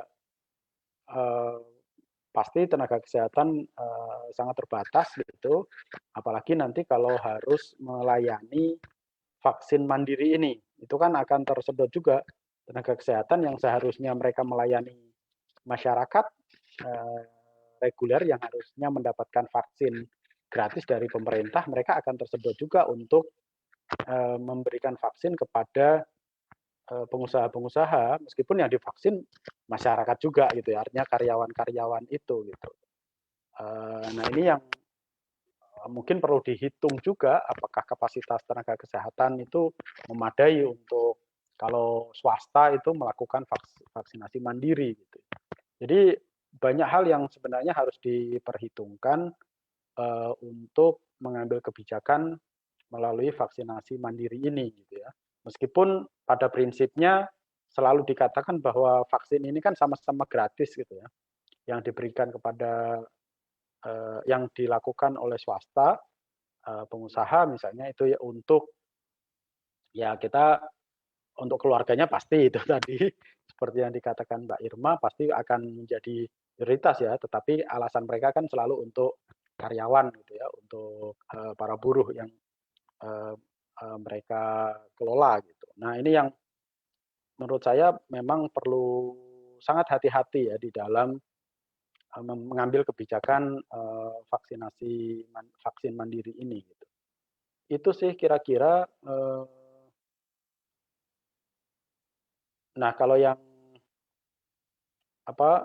kasus-kasus terkait dengan rumah sakit yang tidak melakukan protokol kesehatan ini menurut saya itu menjadi insiden ya bagaimana distrust di tingkatan masyarakat itu juga akan semakin tinggi gitu ya. Kalau rumah sakit atau tenaga kesehatan tidak memberi contoh yang baik untuk pengguna atau melakukan protokol kesehatan yang ketat, ini masyarakat juga akan tingkat kepercayaannya akan semakin rendah. Makanya tidak heran kalau kemudian banyak masyarakat yang misalnya ada kasus-kasus sabotase jenazah yang diklaim yang divonis COVID misalnya, perebutan paksa jenazah COVID itu karena menurut saya distrust ya di tingkatan masyarakat gitu ya, karena ini yang berbahaya gitu ya kalau masyarakat sudah tidak lagi percaya kepada tenaga kesehatan sebagai garda terdepan untuk penanganan COVID ini. Saya pikir itu Mbak Nova. Terima kasih. Baik, terima kasih Bang. Dari narasumber lain, apakah ada tanggapan juga dari yang disampaikan Pak Agus, dari Bang Agus atau Mbak Tari? Ya, aku mungkin sedikit Nova. Ya, saya nyambung ke Mas Misbah sih tadi sebetulnya. Sebenarnya kalau bicara soal vaksin itu kan memang betul sekali infrastrukturnya juga harus disiapkan ya. Mulai dari proses distribusi sampai dengan rantai pendinginnya atau lemari pendinginnya gitu ya. Nah, pertanyaan besarnya sih memang apakah misalnya dalam distribusi vaksin itu kan pasti juga sudah disediakan lemari pendinginnya gitu ya. Nah, pertanyaannya adalah bagaimana dengan mekanisme pengadaannya? Apakah memang dengan metode yang sama, misalnya pengadaan vaksin include di dalamnya juga soal lemari pendingin. Nah, tadi juga udah sampaikan secara detail bahwa di soal pengadaannya juga masih bermasalah begitu ya, informasinya juga masih sangat sedikit terkait soal pengadaan vaksin dan seterusnya. Belum lagi juga sebetulnya soal data penerima vaksin, dan Kemenkes juga sudah mention gitu ya, akan menggunakan data KPU. Iya, memang data KPU memang cukup detail, tapi di data KPU tidak menampilkan data komorbid. Nah, sementara yang penerima vaksin ini kan masih, tadi Mbak Irma juga sudah mention usianya 18 sampai dengan sekian tahun gitu ya. Nah, apakah misalnya mereka yang sudah punya komorbid gitu ya sudah akan menerima vaksin atau tidak, dan seterusnya. Nah, saya kira memang ke depan mungkin di jaringan koalisi gitu ya perlu juga memikirkan soal mekanisme pemantauan di soal distribusi vaksin. Sebenarnya ini tawaran ide sih sebetulnya. Aku pikir itu Nova. Terima kasih. Baik Bang, terima kasih. Tadi usulan Bang Agus menarik ya, perlu memikirkan mekanisme pengawasan distribusi vaksin gitu ya. Dari Mbak Tari, apakah ada tanggapan juga untuk cerita Pak Largus tadi? Saya nggak ada tanggapan, Mbak. Kayaknya tadi Mbak Irma, Mas Misbah, sama Mas Agus sudah banyak sih menyampaikan hal yang mungkin serupa juga kalau dengan pandangan saya. Baik, mungkin sambil menunggu rekan-rekan lain ingin mengajukan pertanyaan atau sharing, saya juga ingin bertanya ke Bang Agus. Bang, tadi sebenarnya terkait materi Bang Agus yang soal insentif usaha relatif kecil risiko korupsinya. Itu kan dikarenakan prosedur dan kriteria pemilihan insentifnya relatif lebih jelas. Mungkin bisa dijelaskan sedikit Bang, prosedur dan kriteria seperti apa sih sehingga dikatakan bahwa insentif usaha itu relatif kecil risiko korupsinya Bang? Ya, kalau di aspek di insentif usaha gitu ya. Di insentif usaha itu kan lebih banyak ke soal pajak ya, PPh 21, kemudian PPh badan dan lain sebagainya. Dan tadi pagi juga sebelum Pak Sudarto juga sudah sampaikan, justru malah yang paling tidak banyak tuh yang mengajukan insentif usaha. Lagi-lagi memang tidak, misalnya gini, contohnya misalnya ada pelaku UMKM yang memang dia selama ini punya hutang gitu ya, kemudian beban bunganya kan ditanggung oleh pemerintah. Nah ini sebetulnya Nova yang dimaksud memang sebetulnya di insentif usaha itu memang lebih kecil karena sistemnya sudah ada ya, prosedurnya sudah ada dan didukung dengan teknologi informasi. Memang soal lagi-lagi soal data sebelum, kemudian soal mekanisme pengajuan. Nah, yang paling besar justru adalah informasi atau prosedur bagaimana kita mau mengajukan insentif usahanya. Kurang lebih begitu, Nova.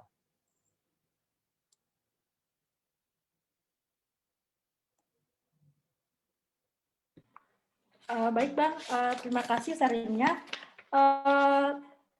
Teman-teman yang lain, apakah ada lagi yang ditanyakan atau ditanggapi dari yang dipaparkan narasumber?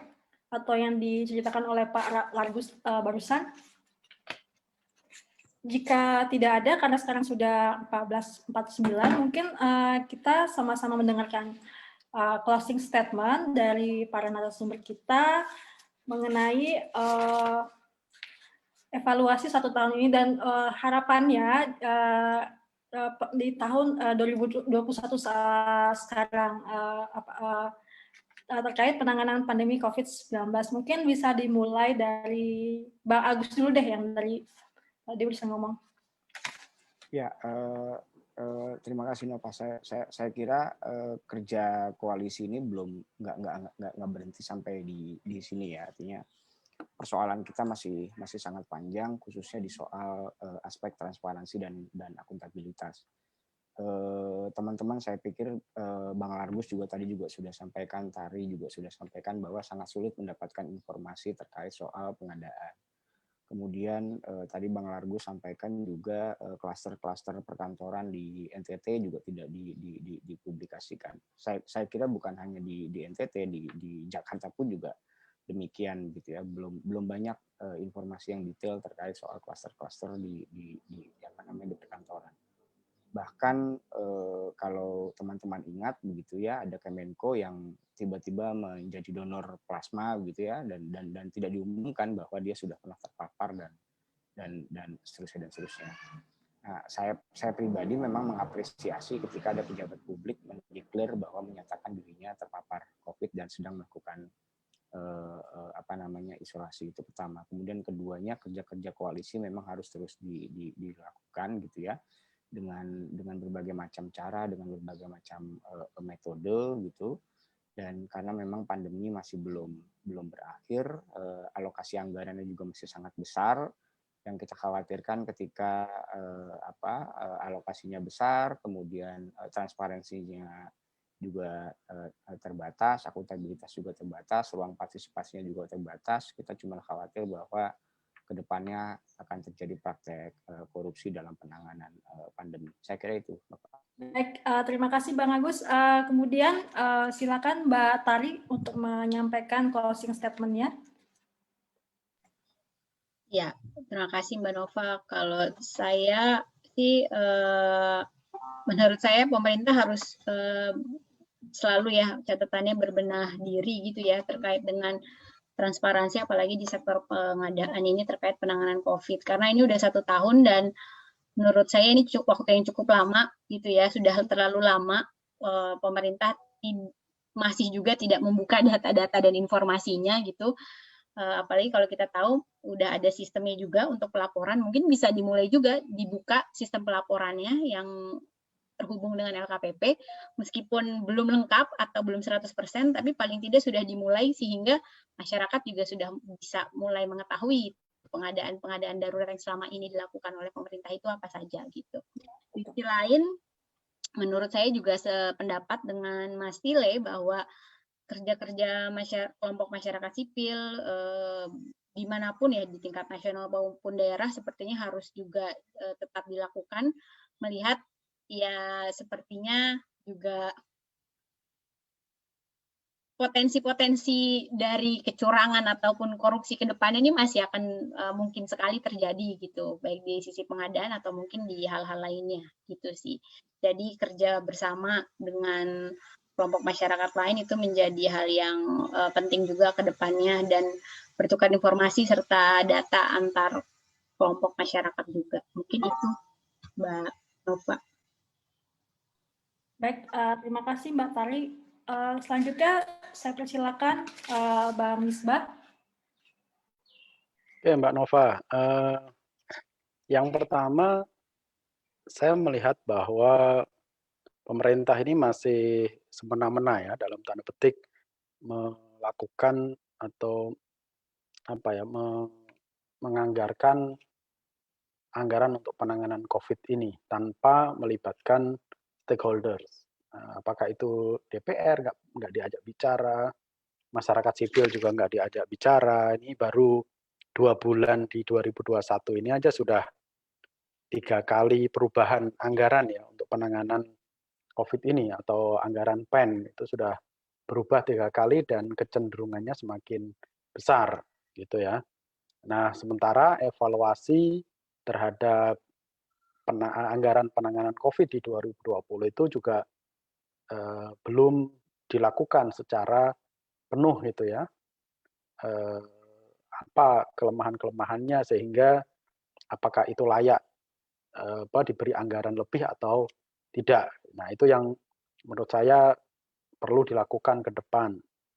Yang kedua, terkait dengan pejabat publik, tadi merespon dari Mas Largus, menurut saya tenaga kesehatan perlu mengumumkan ya siapa-siapa yang selama ini, karena mereka lah yang melakukan tes ya, PCR terutama, swab kepada pejabat-pejabat itu, bukan pejabat sendiri yang menyatakan dirinya apakah terpapar atau tidak. Seharusnya itu yang mengumumkan adalah tenaga kesehatan. Gitu ya. Kalau diumumkan sendiri itu kadang-kadang politis gitu.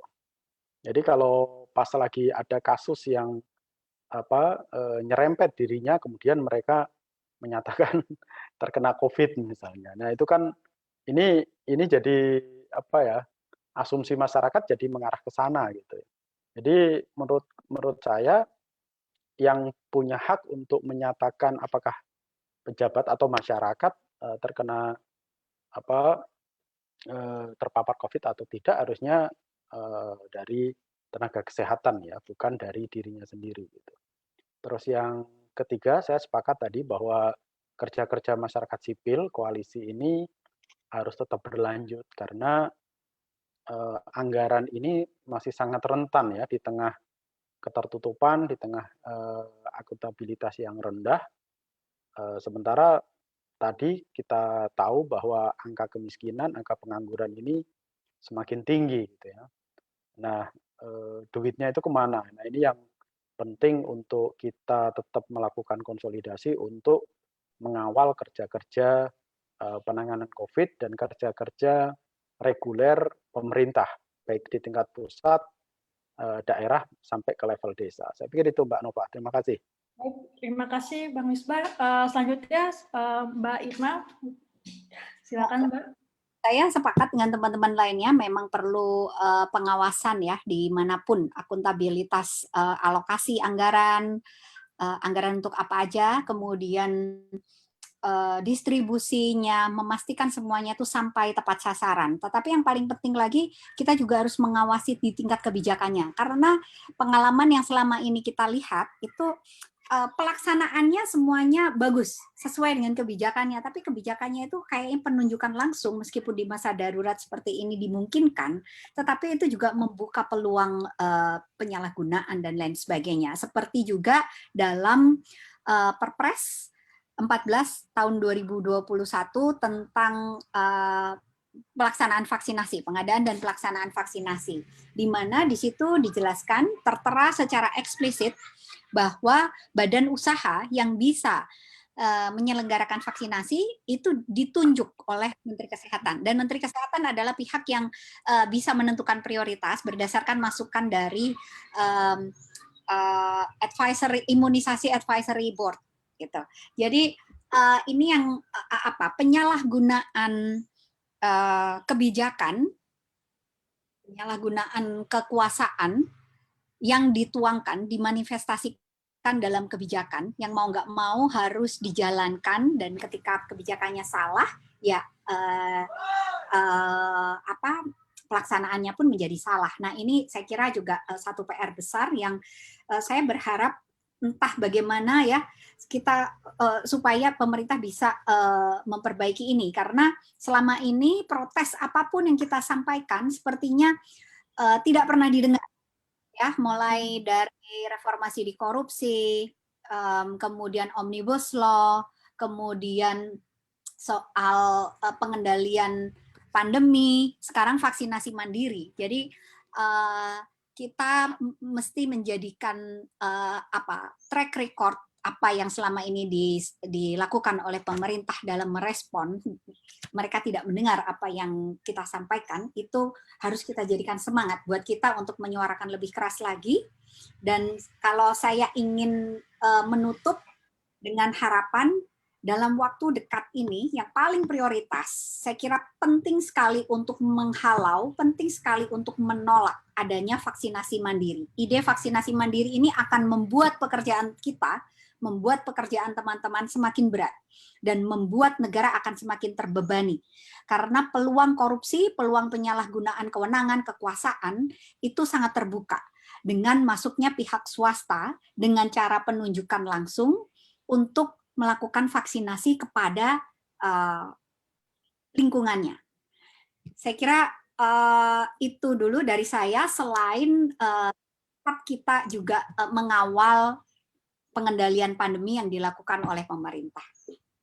Baik, terima kasih para narasumber atas statement closing statement-nya. Tadi ada terutama soal transparansi juga masih harus kita dorong ya supaya pemerintah mau lebih terbuka gitu terhadap data. Karena memang sudah terlalu lama pemerintah tidak mau membuka data tersebut. Kemudian juga tadi juga ada pemerintah yang masih semena-mena dalam menganggarkan anggaran tanpa diskusi terlebih dahulu atau kepada masyarakat sipil ataupun DPR juga. Tadi terakhir itu perlu ada pengawasan di tingkat kebijakan. Memang ini juga menjadi faktor yang penting. Mungkin memang selama ini sudah sesuai dengan kebijakan, tetapi ternyata kebijakannya itu tidak pas, tidak sesuai, tidak relevan seperti itu ya. Baiklah rekan-rekan sekalian, sekarang sudah pukul 3 pas. Saya selaku moderator pada diskusi sore hari ini, siang ke sore hari ini, pamit undur diri, mewakili teman-teman Panitia Transparansi Internasional Indonesia. Saya mengucapkan terima kasih banyak atas partisipasinya pada diskusi kita pada sore hari ini. Kemudian besok juga akan ada diskusi lanjutan ya Bang, jam 9.30 ya Bang? Ya, betul. Ya. Ya, mungkin kita bisa bertemu lagi besok pagi di diskusi lanjutan dari diskusi hari ini. Baiklah, rekan-rekan semua, saya akhiri. Assalamualaikum warahmatullahi wabarakatuh. Selamat sore, sampai jumpa. Waalaikumsalam. Terima kasih. Waalaikumsalam warahmatullahi wabarakatuh. Terima kasih Mbak Irma. Terima kasih Mbak Irma, Mas Misbah. Terima kasih Mbak Irma, Mas Misbah, Mas Agus. Mbak Tari. Semuanya teman-teman. Kita ketemu besok. Teman-teman yang lain, Mbak Nova. Kita ketemu di link ini juga.